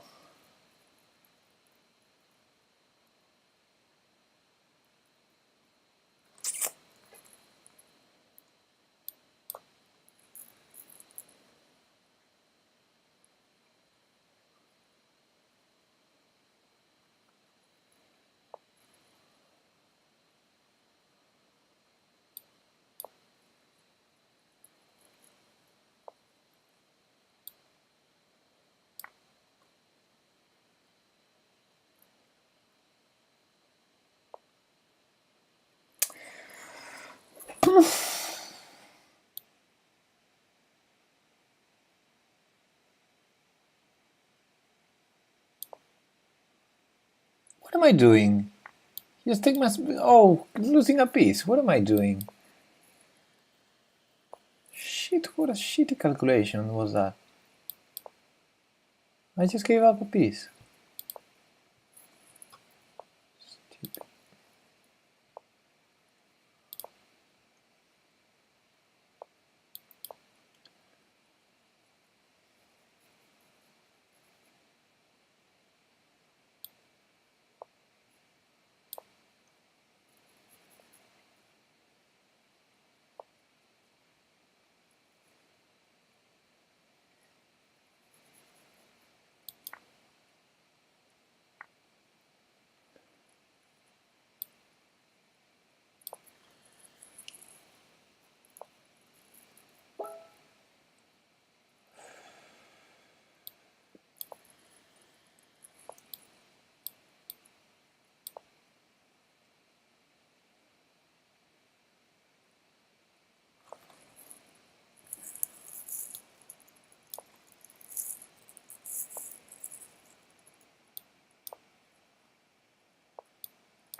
Uh-huh.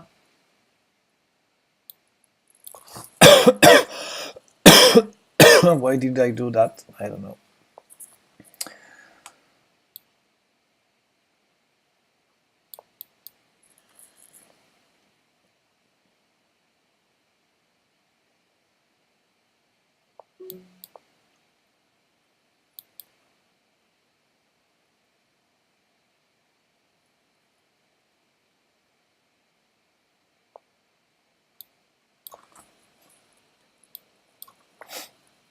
Uh-huh.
Hello, Chespatzer. 10 seconds left. No. Oh, what was that? Everything under control here.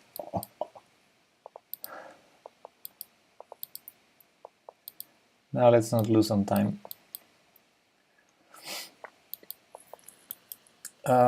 Hello, Chespatzer Wild from Wales. Thanks for the follow. That was a bit too deep calculation by me. Of course, I didn't see any of that before doing it, but I got lucky. Nice save. Yep.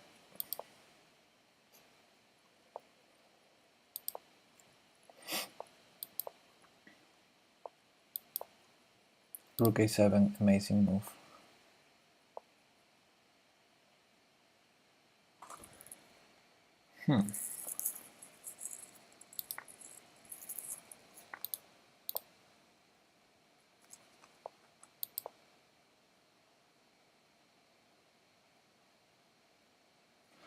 What am I trying to do? I'm still not sure.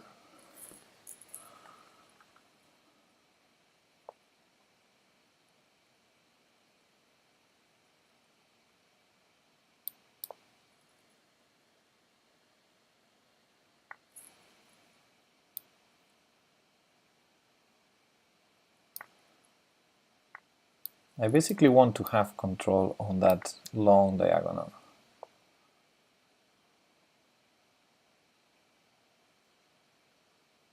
But I'm not sure whether that was great or terrible.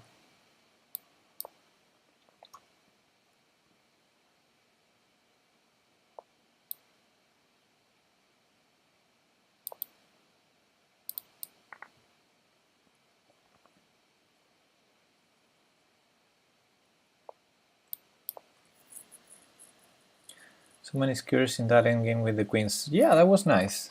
Nice skewering there. Actually, this threatens the queen, so he can take my bishop.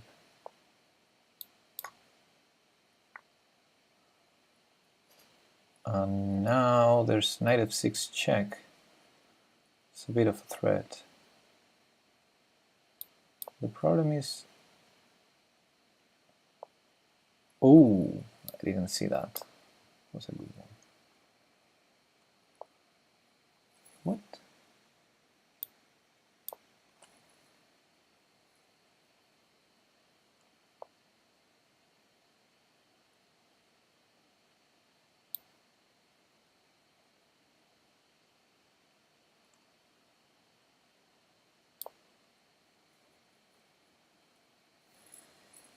I missed this.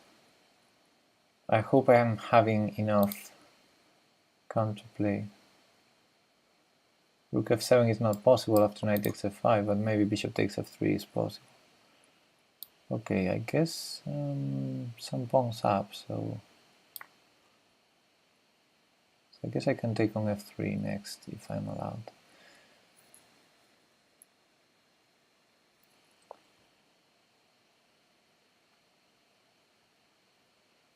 I need to play fast, I need to play fast, I need to play fast. But I need to play good moves, not this. Okay, that was a blunder by him. Ooh, what am I doing? I'm gonna lose some time.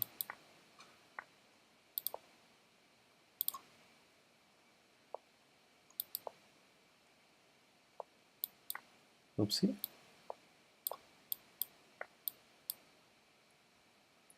That was lucky by me. That was a little bit lucky. He blundered in my time trouble.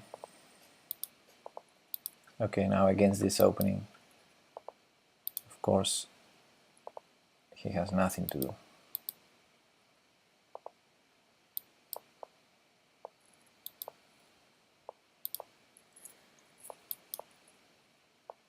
No.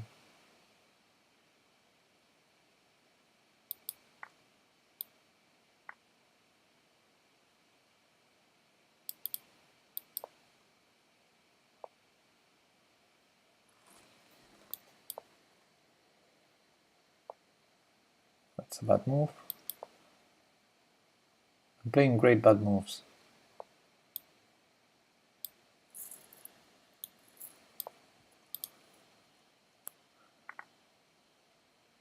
Yeah, it's not my best pawn structure. Actually, that was a blunder also. You can see it, okay.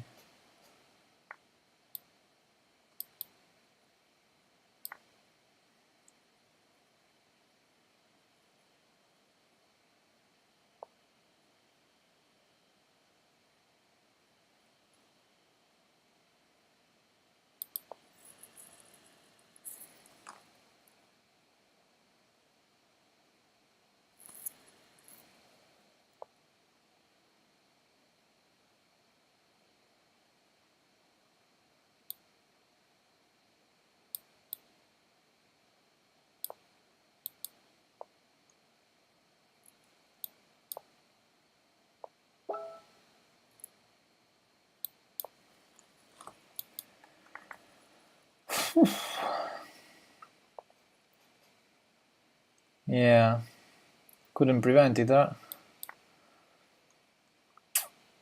I couldn't prevent that.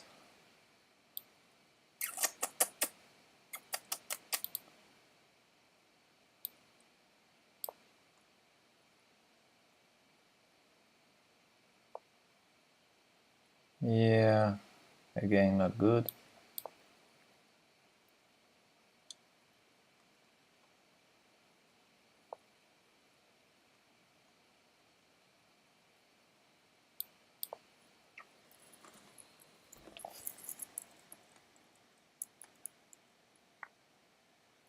Oh, what a blunder! No, no.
Shit, I don't have a stalemate.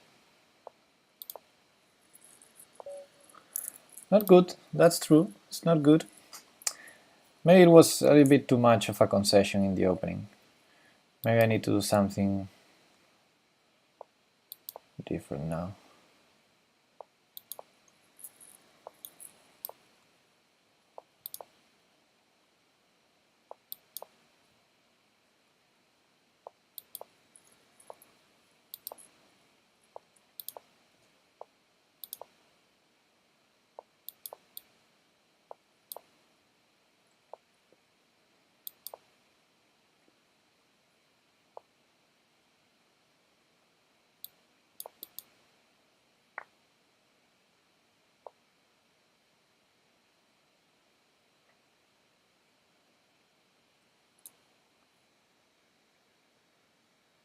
Bone Cloud Transvestite.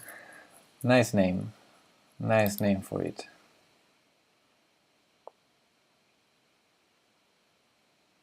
I really need to get my knight out of c7, but I cannot do it. That's not good.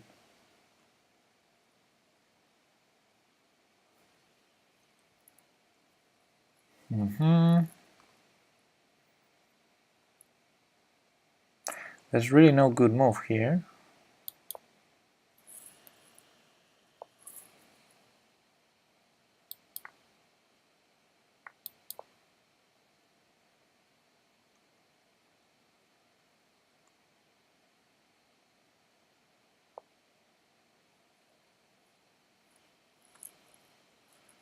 Okay, no, I cannot do that.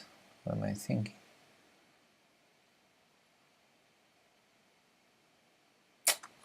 It's a shitty position. Cannot do that either. Okay, guys, I'm gonna lose this one. Most likely. Especially if I blunder like that.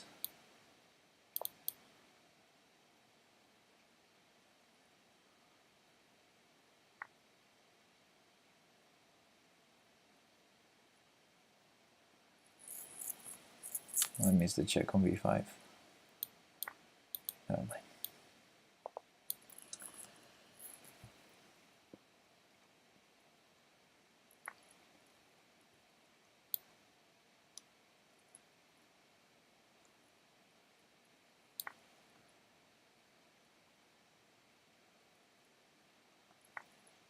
Queen h7. Oh, no queen h7. Okay.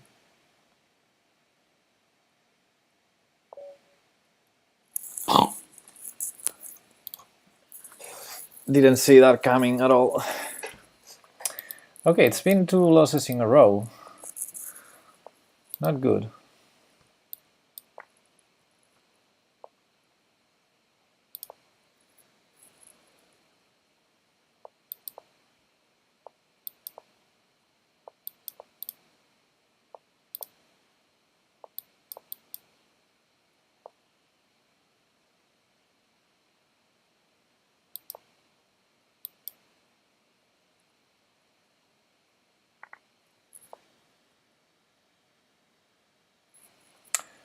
Yeah, he's kicking my ass, absolutely.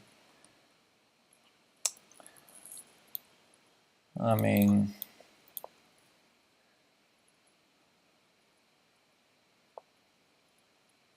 I feel I can defeat this guy in a standard game, but of course, I'm playing for fun tonight. That's why he's kicking my ass.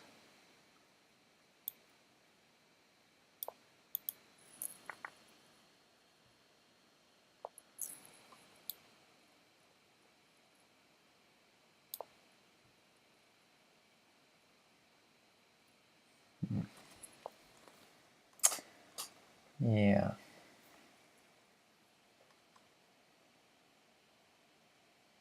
I'm missing something here.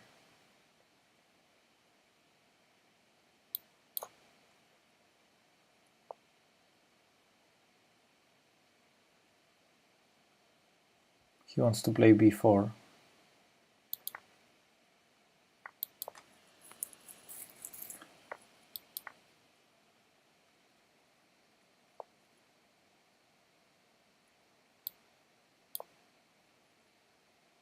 Knight h5. Well, the queen was much better on g2. I'm so stupid. Okay, never mind.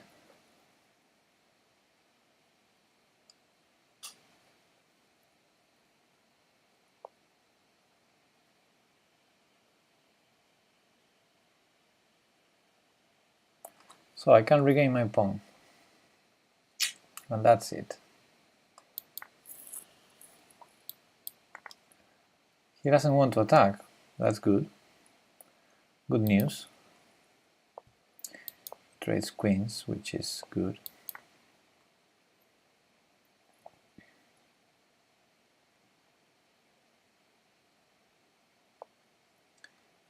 Now let's not lose on time. Too many knights. Too many knights.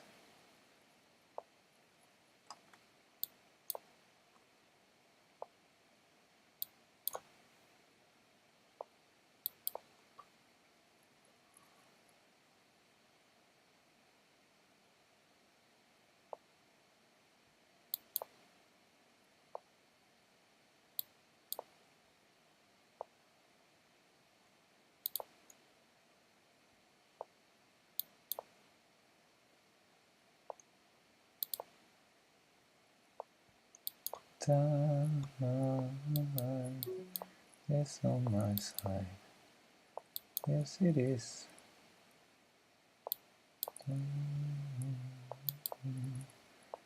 Yes, yes.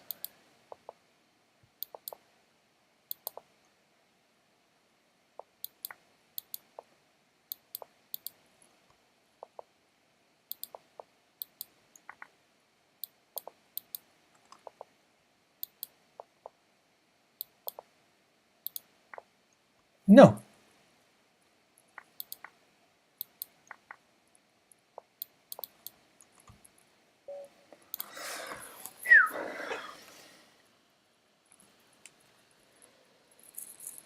Is Twitch a scam? No, why?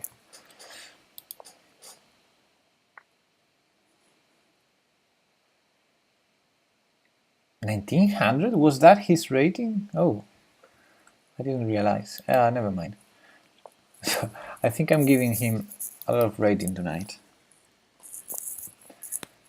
Wow, Queen d5. How do we play this now? Should I repeat? So he's playing for the draw? A pawn up playing for the draw? Are you serious, man?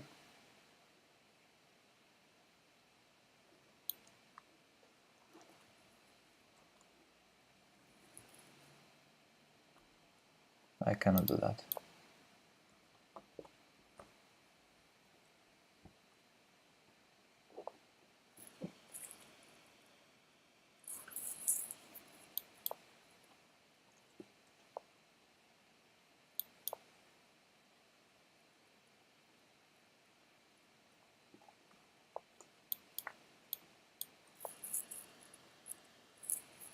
Is scam a Twitch? That's the real question. Is scam a Twitch? That's the question.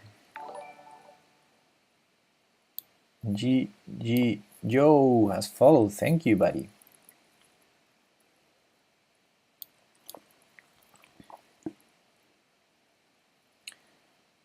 I'm trying to play some crazy moves here. Let's see if it works. Haha. E4. No. He found E4.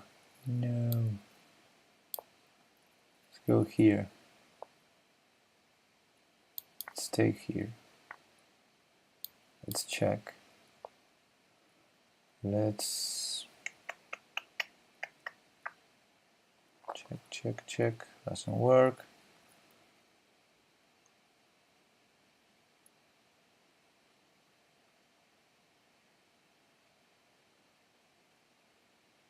Need to do something.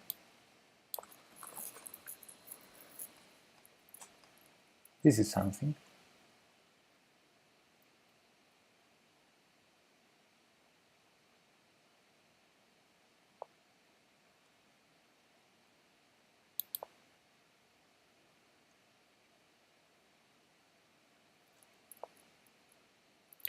Two seconds left. I'm too slow.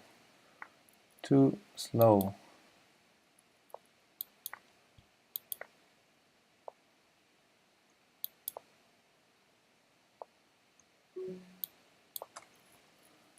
No. What am I doing?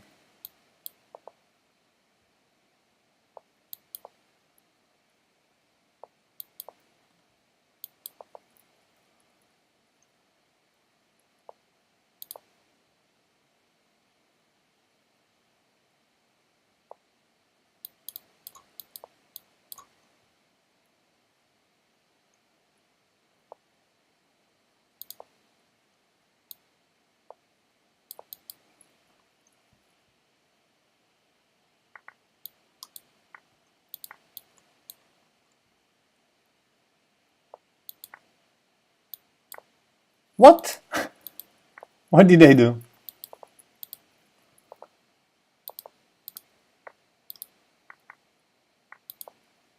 He didn't take my rook. That was weird.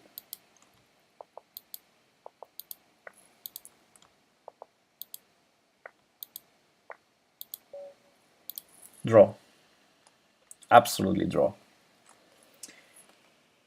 450 followers. Nice.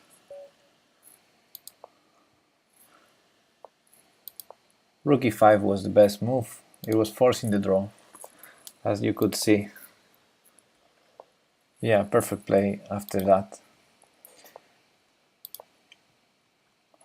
And this is very theoretical opening. Now I sacrifice a pawn here.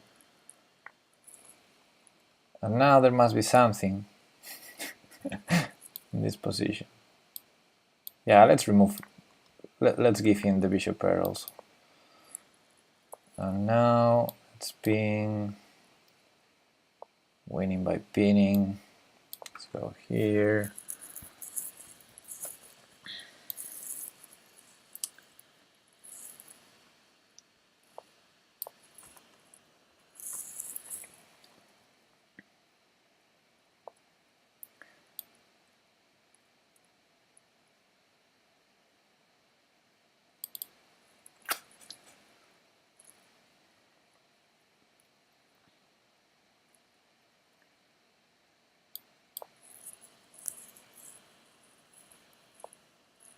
Why not queen takes d5? I'm not sure what you mean.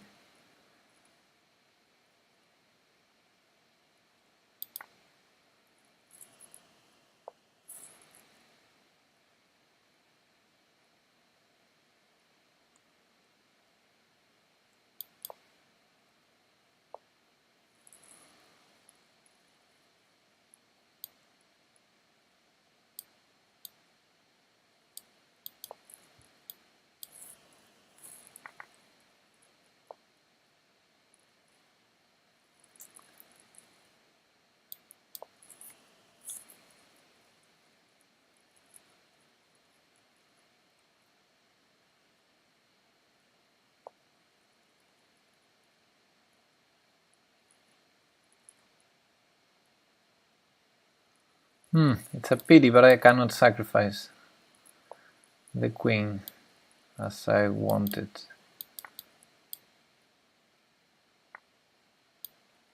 Ooh.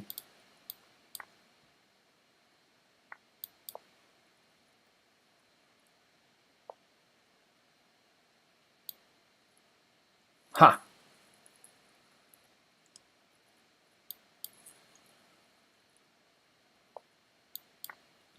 He can take on g2, that was weird. On move 11. Okay, I'm gonna take a look at that.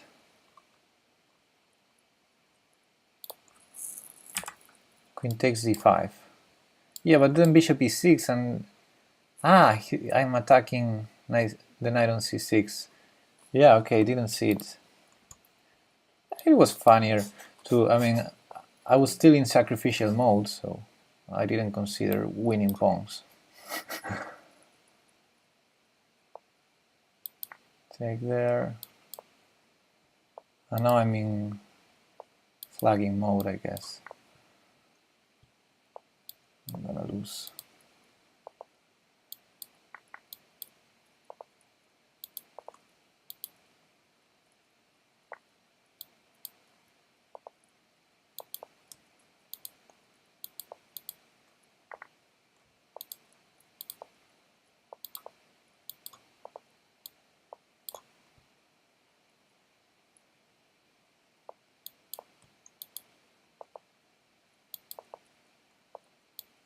No!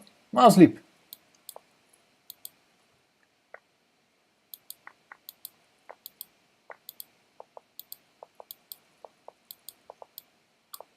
This is a draw. Let's make the draw, at least. Oh, timeout, white is victorious.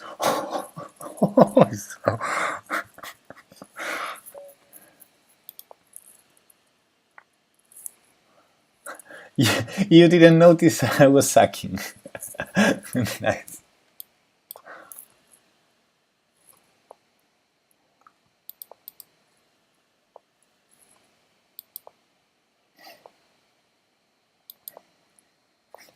I might be losing a piece there with b4, b5.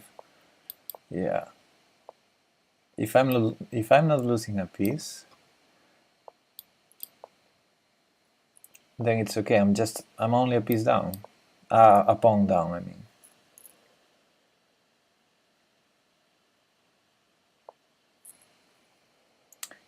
Oh no! Okay, let's see if I lose the piece.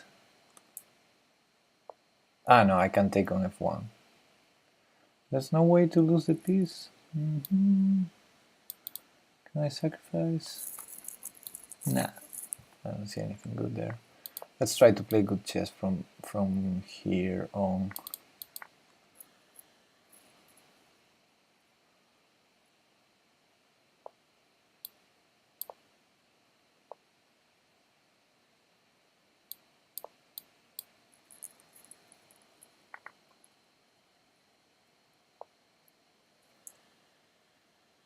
Why not knight fork? I didn't see any knight fork.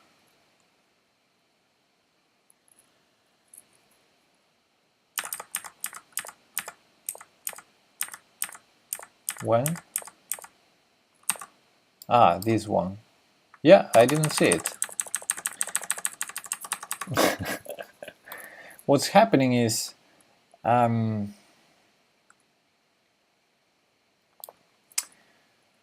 I'm playing bad chess. That's it. And eventually I'm winning very suspiciously every game. Like very suspiciously. I have rook c5 in the end. So. Well, expected king f4 though. Needs more alcohol. Yeah, definitely. But I'm not going to drink today. Tomorrow is work day. Rook e3. Wow, not rook e3. Let's see if I can win this one.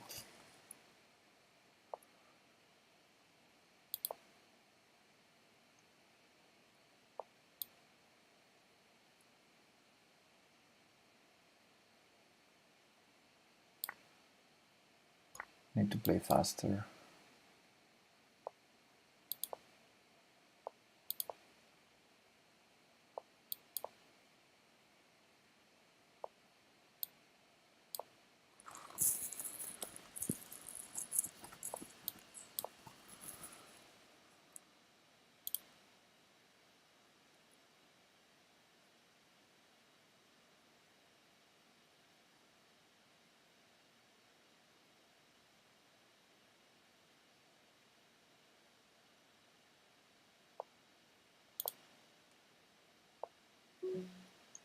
Slow down, buddy.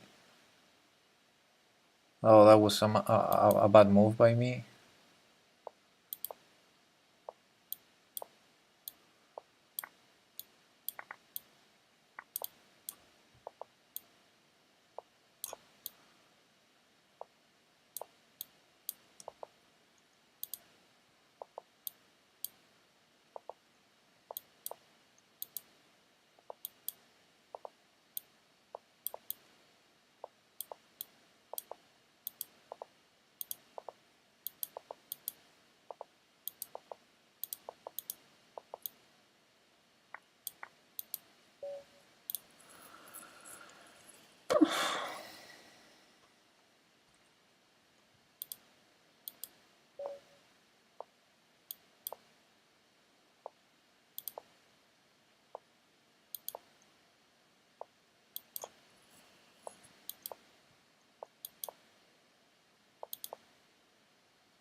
Okay. Yeah, somehow I'm kicking his ass now, right? So 95 queen g3 is my idea. Okay. I'm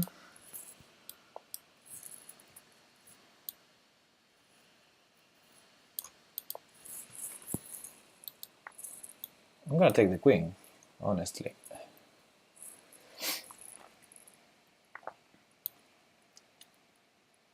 Knight takes. Well, knight takes c8, queen takes d7 was still possible, but okay. I'm winning with the grub. I'm winning with the grub. That's how you're supposed to win. Da, da, da, dum. Winning with the grub, I'm winning with the grub. So we are supposed to win.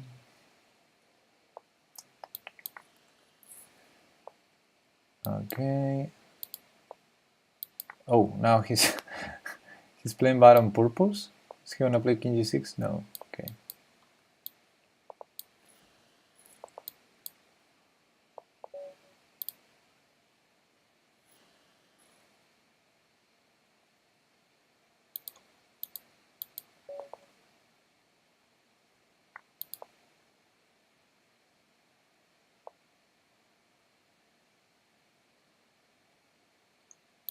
Okay, let's sacrifice that pawn.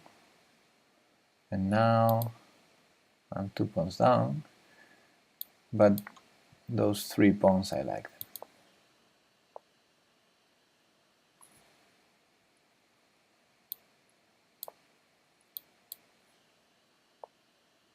them. In a match down the club. Well, I think I faced the Grob in a classical chess game once, but I've never played it myself.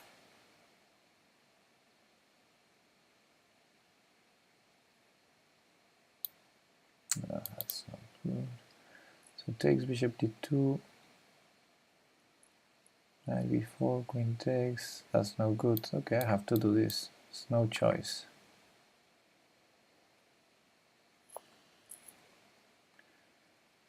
Never play f6.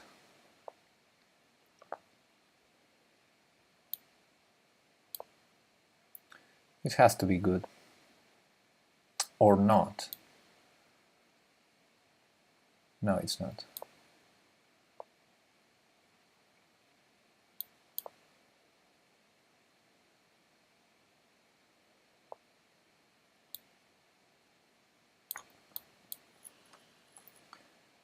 So I regained my pawn.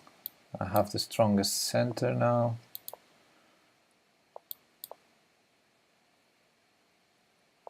e3, of course. Makes sense.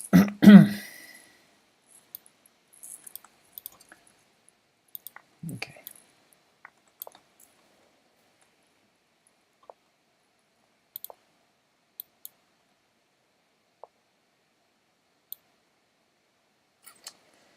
No, I cannot sacrifice that.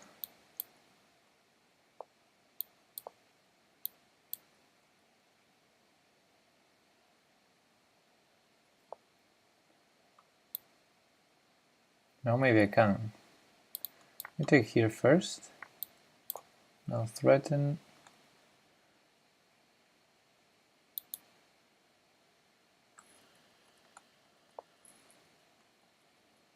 I'm gonna take it, I think. But I cannot.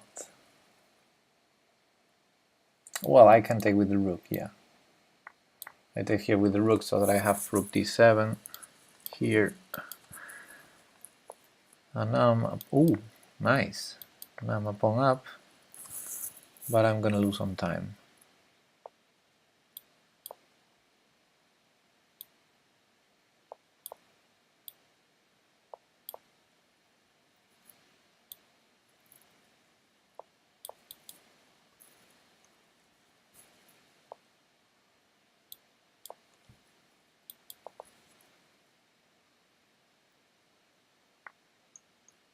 Oh shit.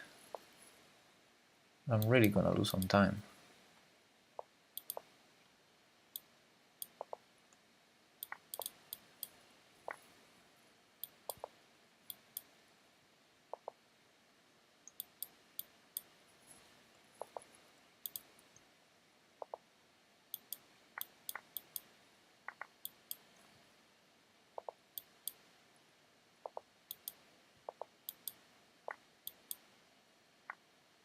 No.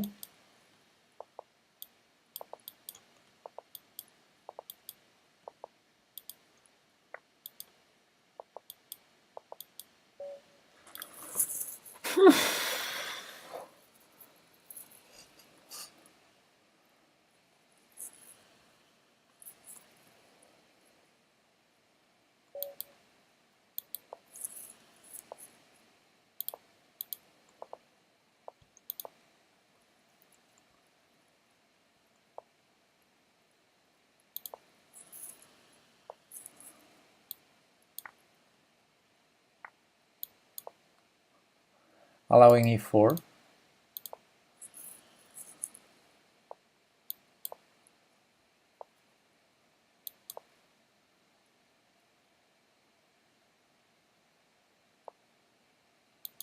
I'm gonna take that.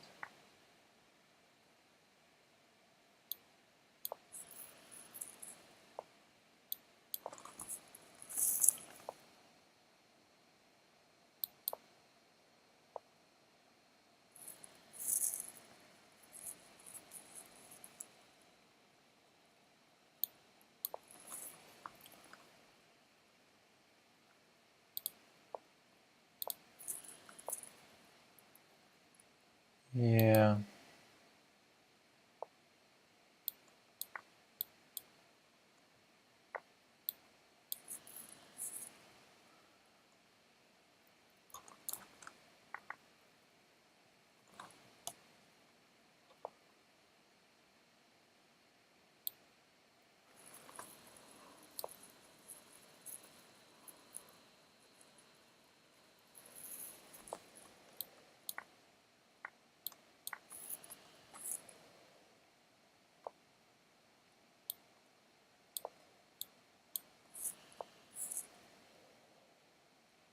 Okay.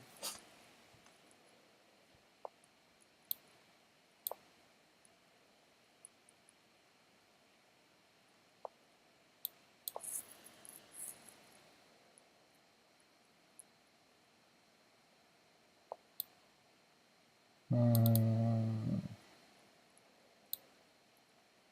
Mm.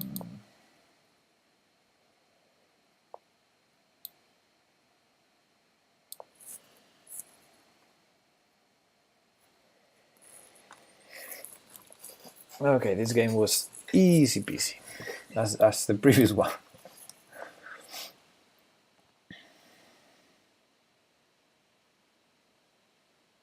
Where's the checkmate now?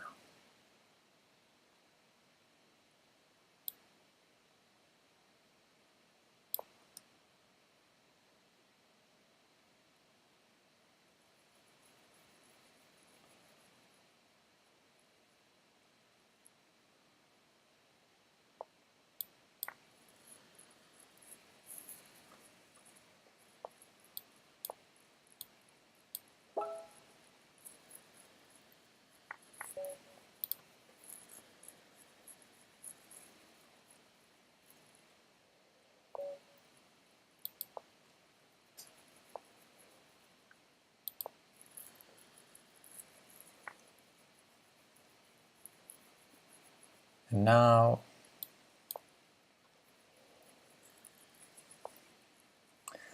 still theory.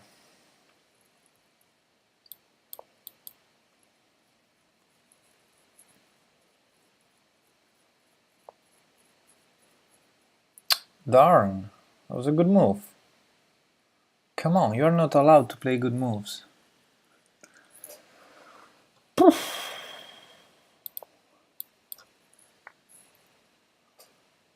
Trading queens. Didn't expect that, so it's 2 pawns down.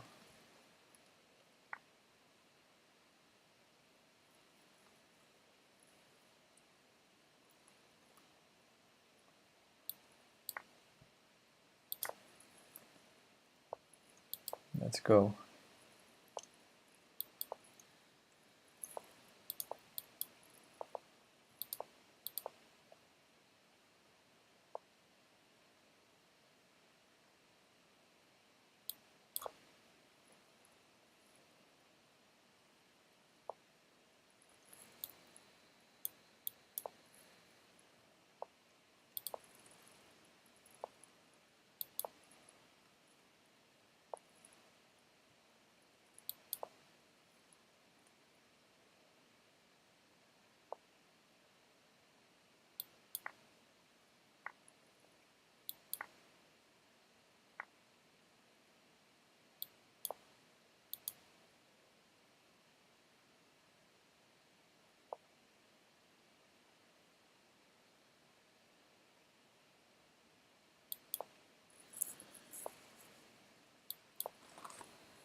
Mm-hmm.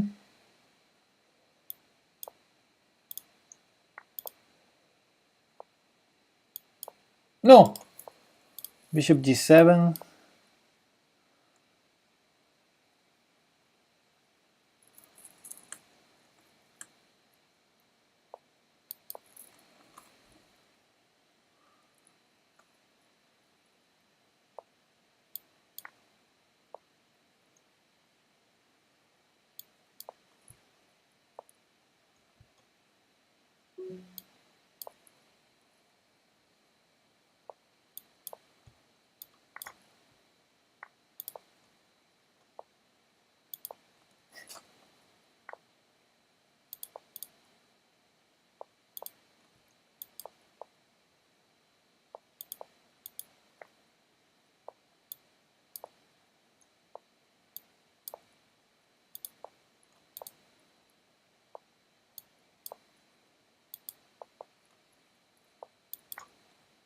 No stalemate there. It was a pity.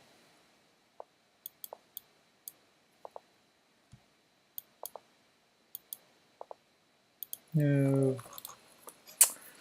Shit.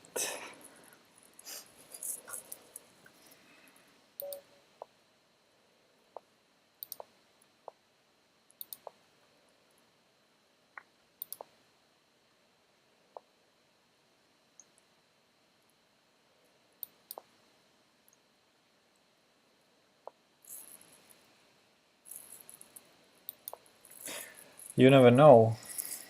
I won several games tonight for not resigning. So yeah, especially without increment.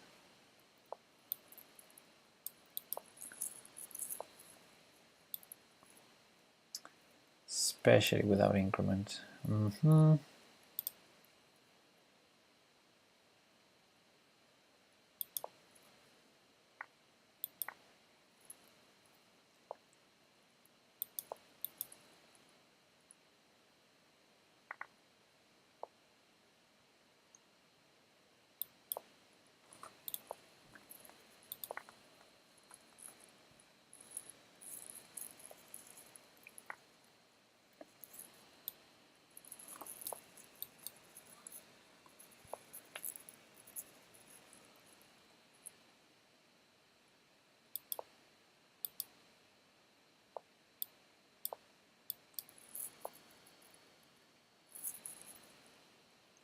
No, I don't know.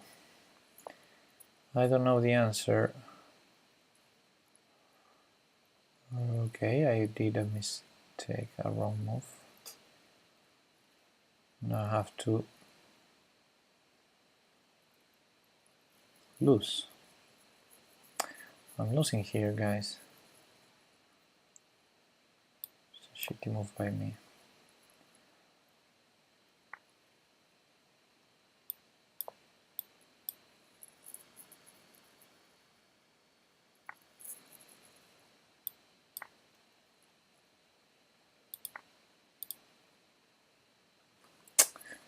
Shit.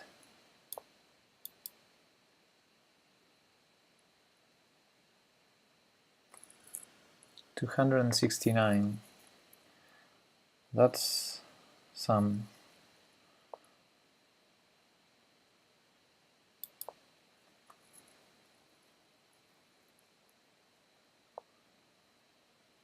Those are some moves.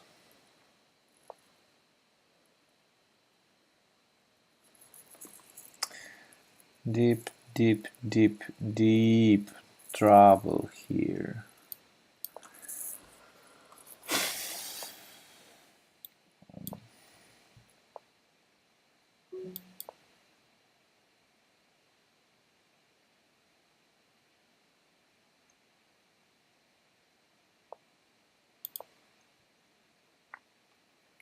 Shit.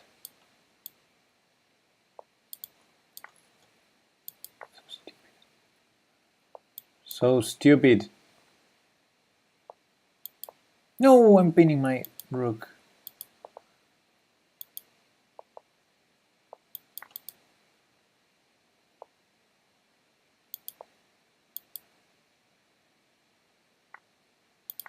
checkmate on b2. Yeah. Shit. Okay, now I'm gonna play normal chess. At least I need to regain my 2100s. I don't know, let's say I'm going to try and reach 21. I don't know how many points do I win with each wing. I need to end the stream. Let's say I'm gonna play until I have 21, 20 or 21, 25. 21, 25 can be a good number.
I'm gonna take it.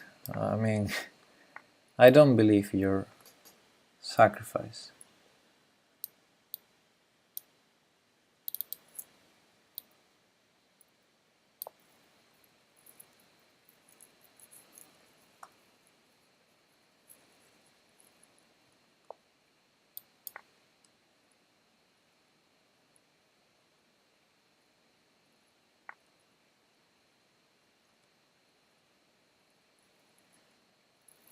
So he wants to play f4. I understand.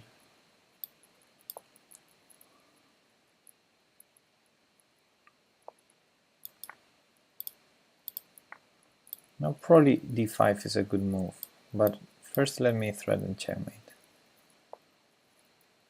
Gonna take there. Let's say d5 now.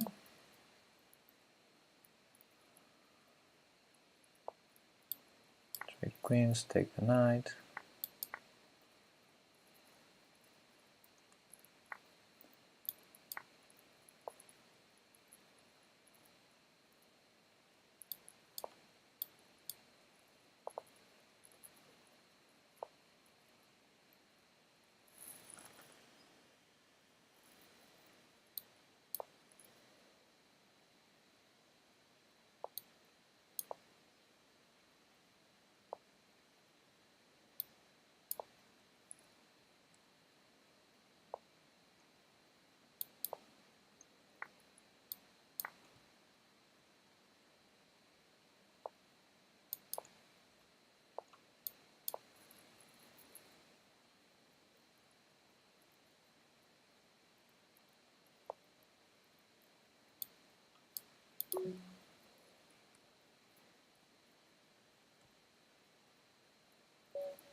Okay, 7 points. 2101. So like 3 more wins in a row I need.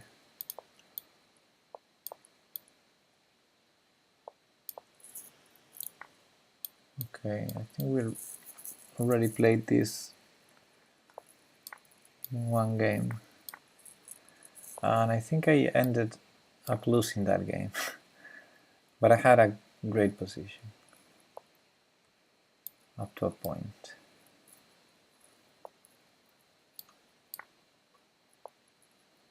He did that very same sacrifice in that game.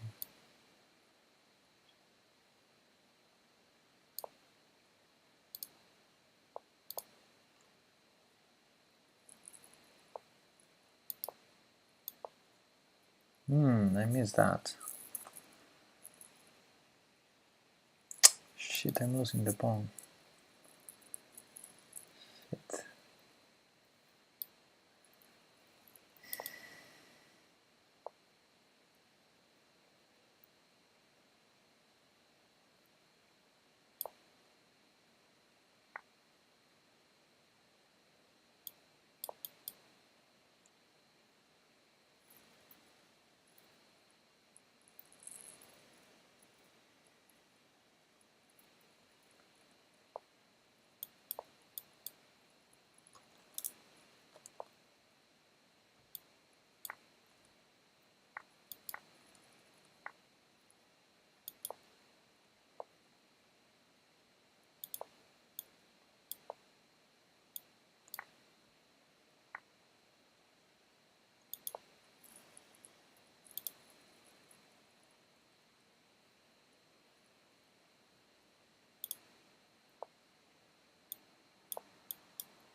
Okay, I think this has to be winning.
No longer winning.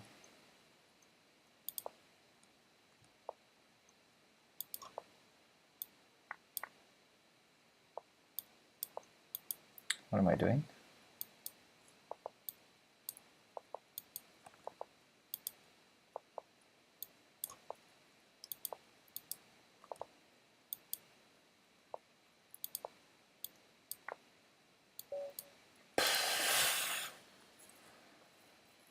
Okay, 2108.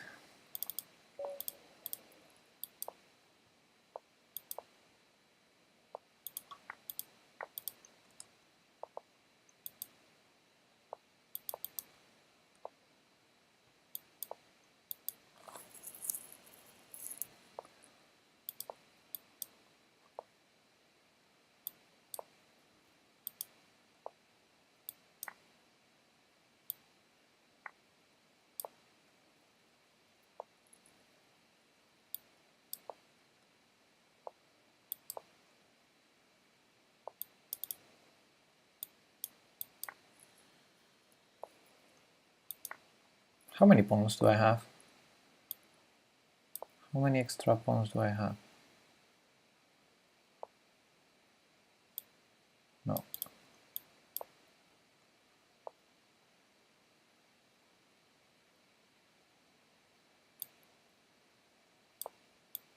No, that bishop on g3 is a little bit loose.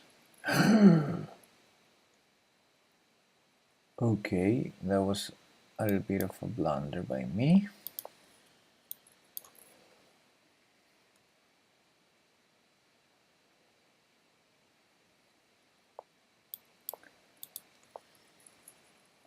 He wants something like this.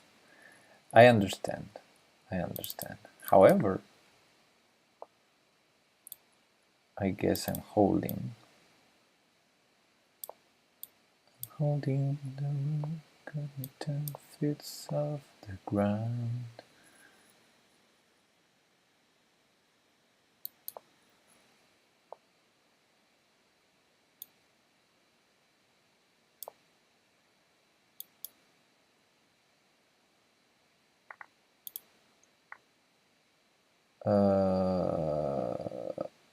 I think I did blunder again. Shit. How can I keep blundering like this?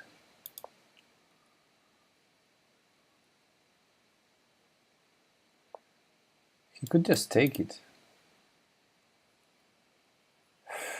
Shit.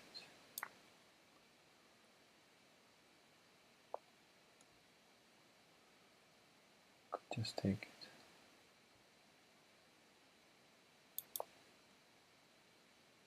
Oh, perfect. Yeah, that was the perfect move, Pepe.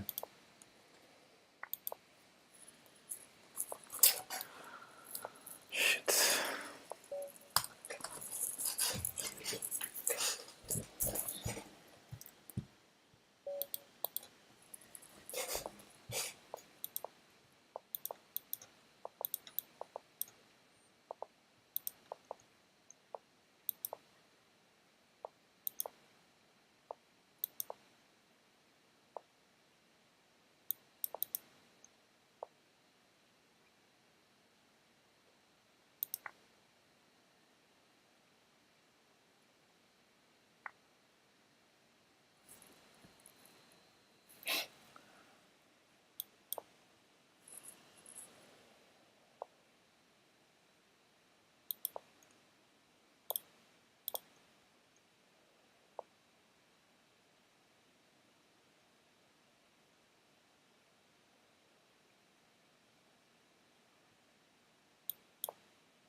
Never play f6? Okay.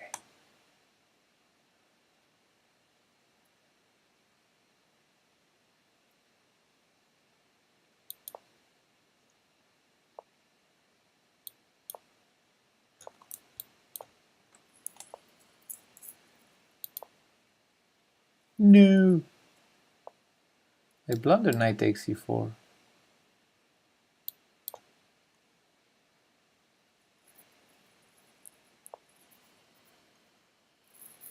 Hey Gary, what's up? I'm not doing so great.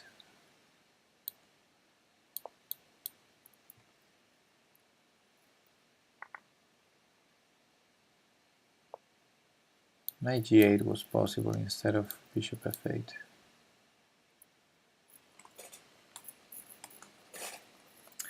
I'm trying to regain some rating here. I'm gonna play until I reach 21, 25. I'm not drunk tonight. I'm not drunk. Knight g8. Yeah. Knight g8 is a good move. Mm-hmm.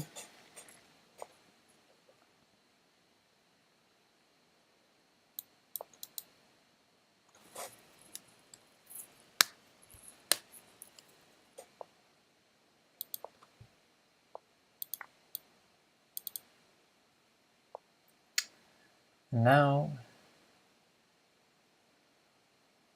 I don't see anything, but this seems like a forced checkmate. Okay, 2096.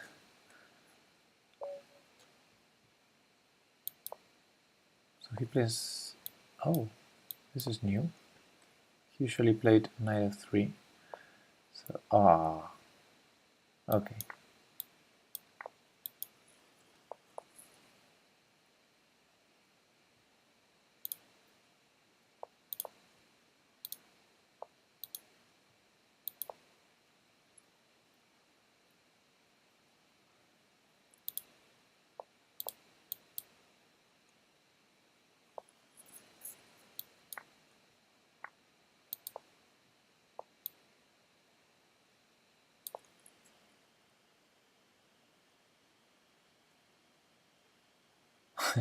No, I don't want to farm.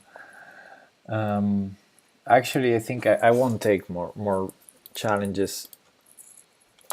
It's been, I mean, I'm gonna end the stream. It's been a long stream, and as soon as I finish this match against Devo, I'm gonna end the stream. Sorry, but tomorrow I'll be streaming more.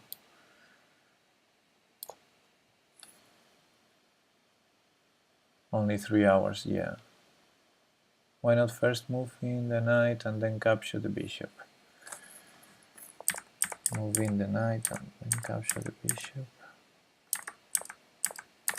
Here, 94, you mean? I mean, I only put the knight on e4 because his queen was on d2. If he recaptures with a knight, I wouldn't. And the problem is if I go knight e4 and then after the trade he goes knight d2, I don't win the tempo that I want here. But I'm not sure if that was why I did that. Actually, knight b4 was a bad move. I need to find something now.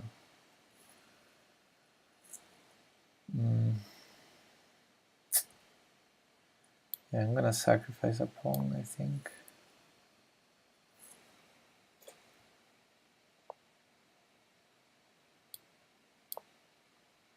Well, not entirely sacrificing it, because I have bishop takes f3 if he takes on b7. Okay, let's do it anyway.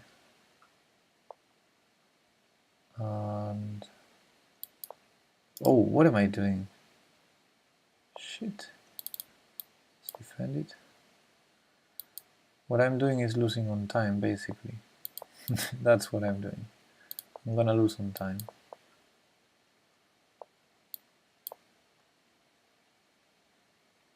And also hanging the d5 pawn again. Darn.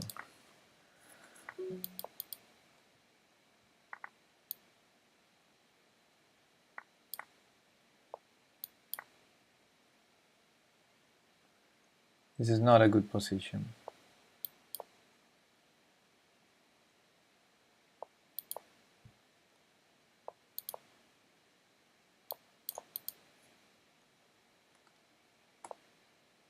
No!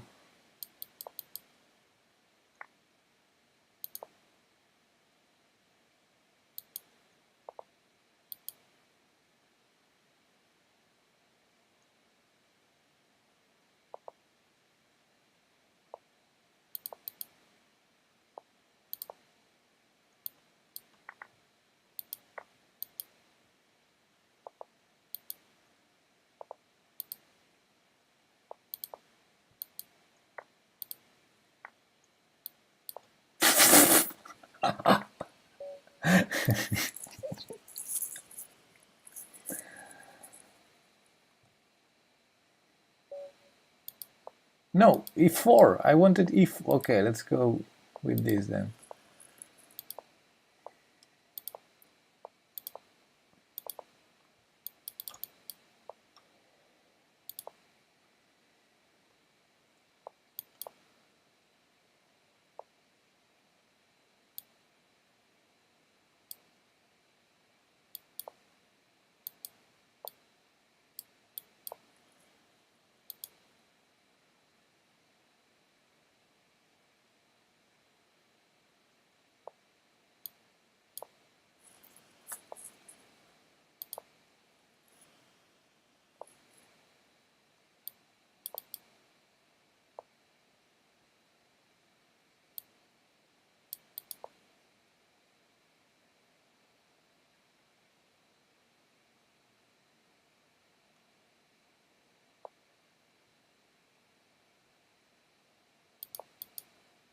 I'm gonna lose. No, I'm not. I thought I was going to lose a pawn, but no. I'm not. Yes, to check I have bishop back to g2. Okay. Didn't expect that. So the f5 pawn, I can defend it with rook f1 or bishop h3, both of them, so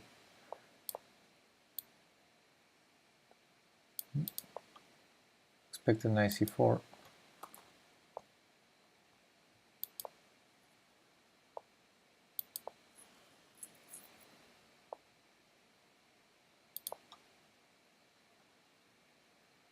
Okay, not the best position for my bishops, but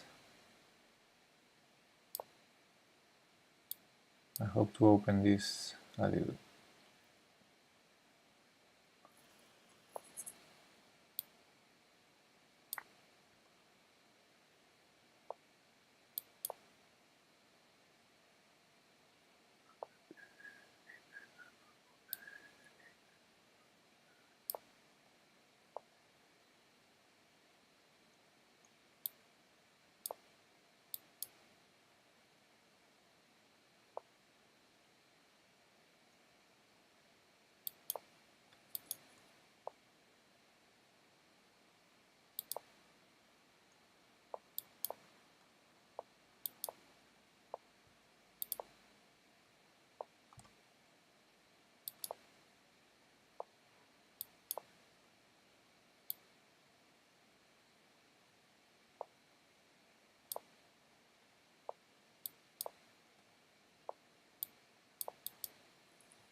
Don't know what to do.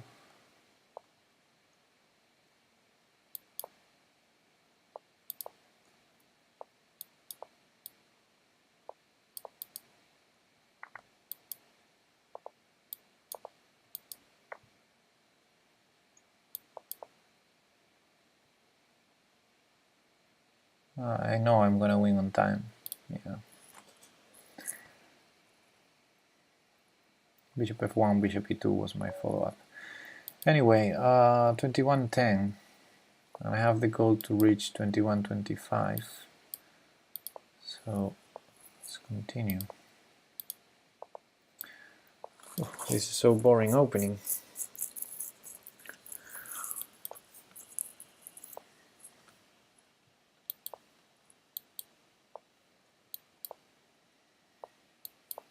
What am I doing with my knight?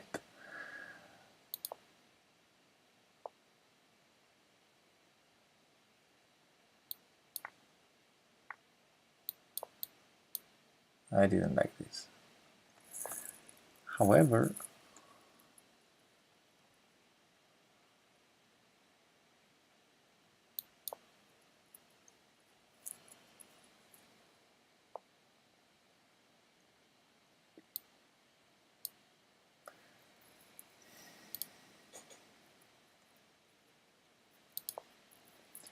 never play f6.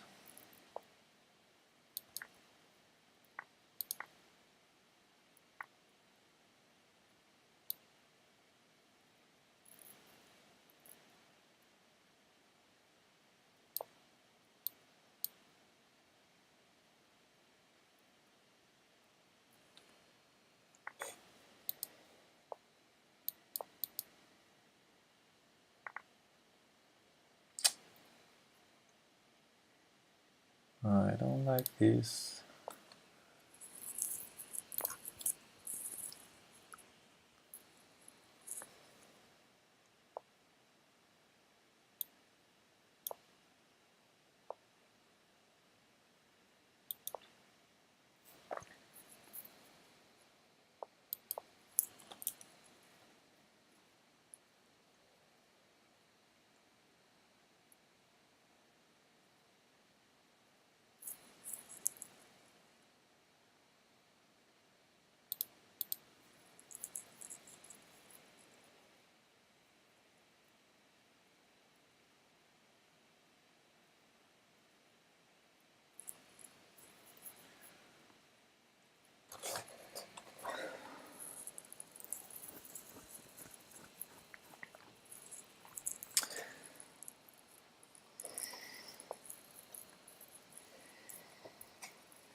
Okay, he didn't take with the rook, which is good.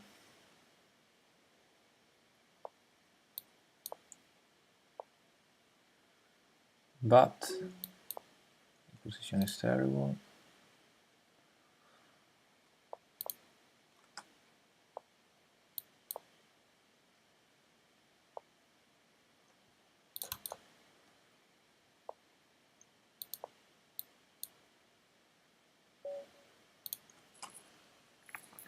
Okay, 21-16. E4 finally. Finally an E4 game. Ah, we played this already. Again? That's bad for you again. Okay, so we'll repeat the same. Uh-huh. No rook f8 now. Makes sense. It makes sense. Check.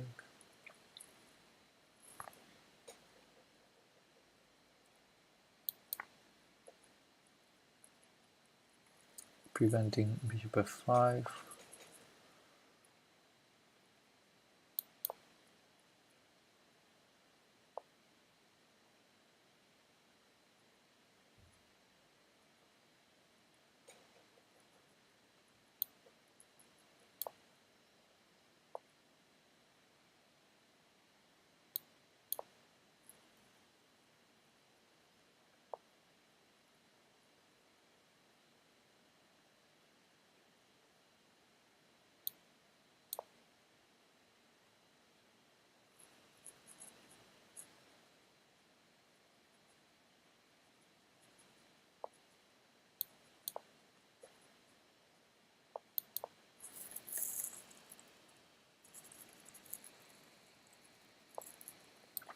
Okay, this is probably not the best.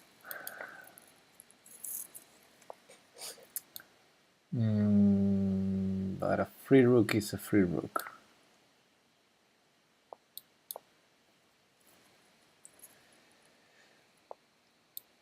So it's an exchange up for me, right? Yeah.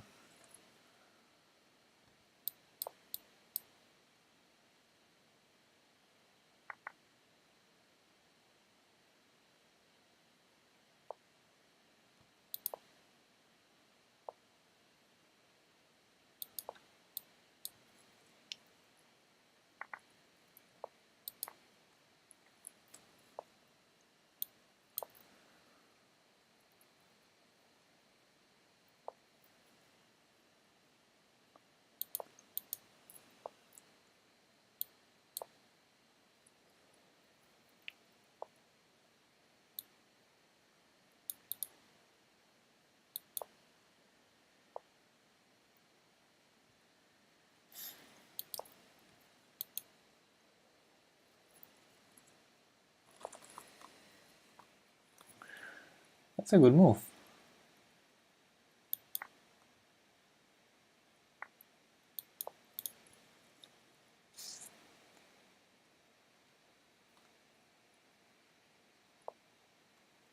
Huh? That's not such a good move. Ah, king f7 here, okay. Makes sense. Okay, let's do this.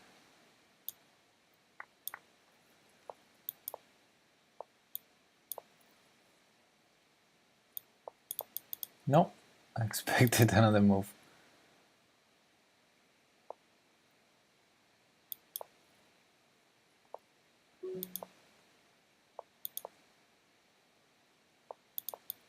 Thank you.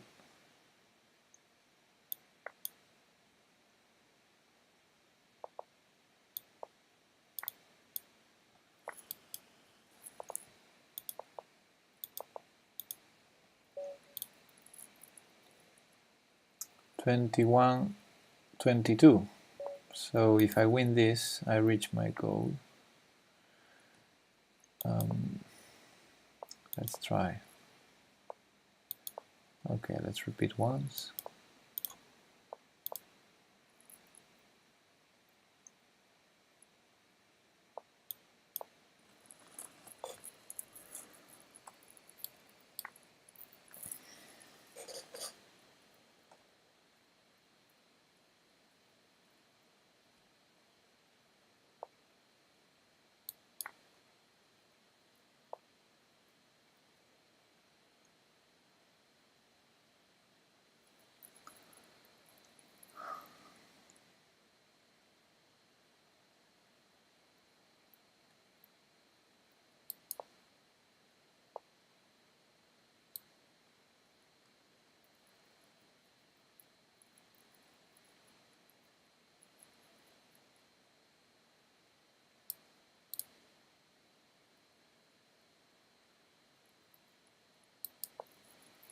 Bishop c1. No bishop c1, okay. Then my queen is not going to be trapped forever, right?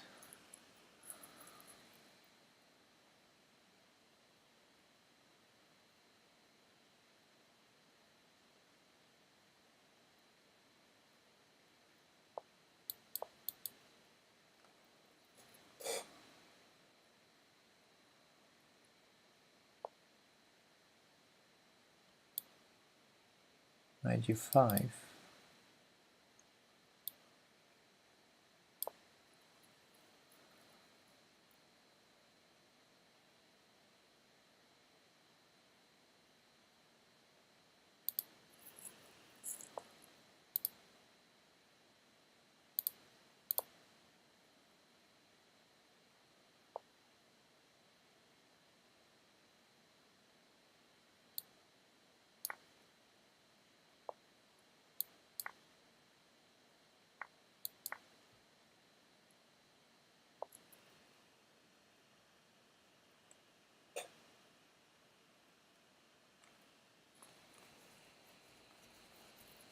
No fang allowed?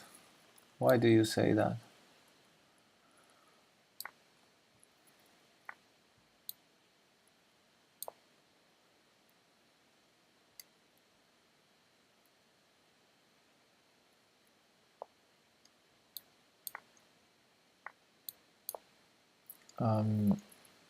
Okay, so now this is about time.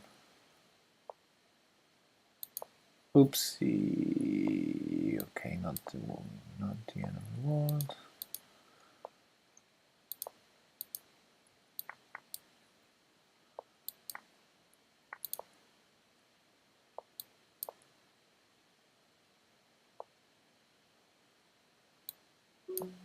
Remove by him.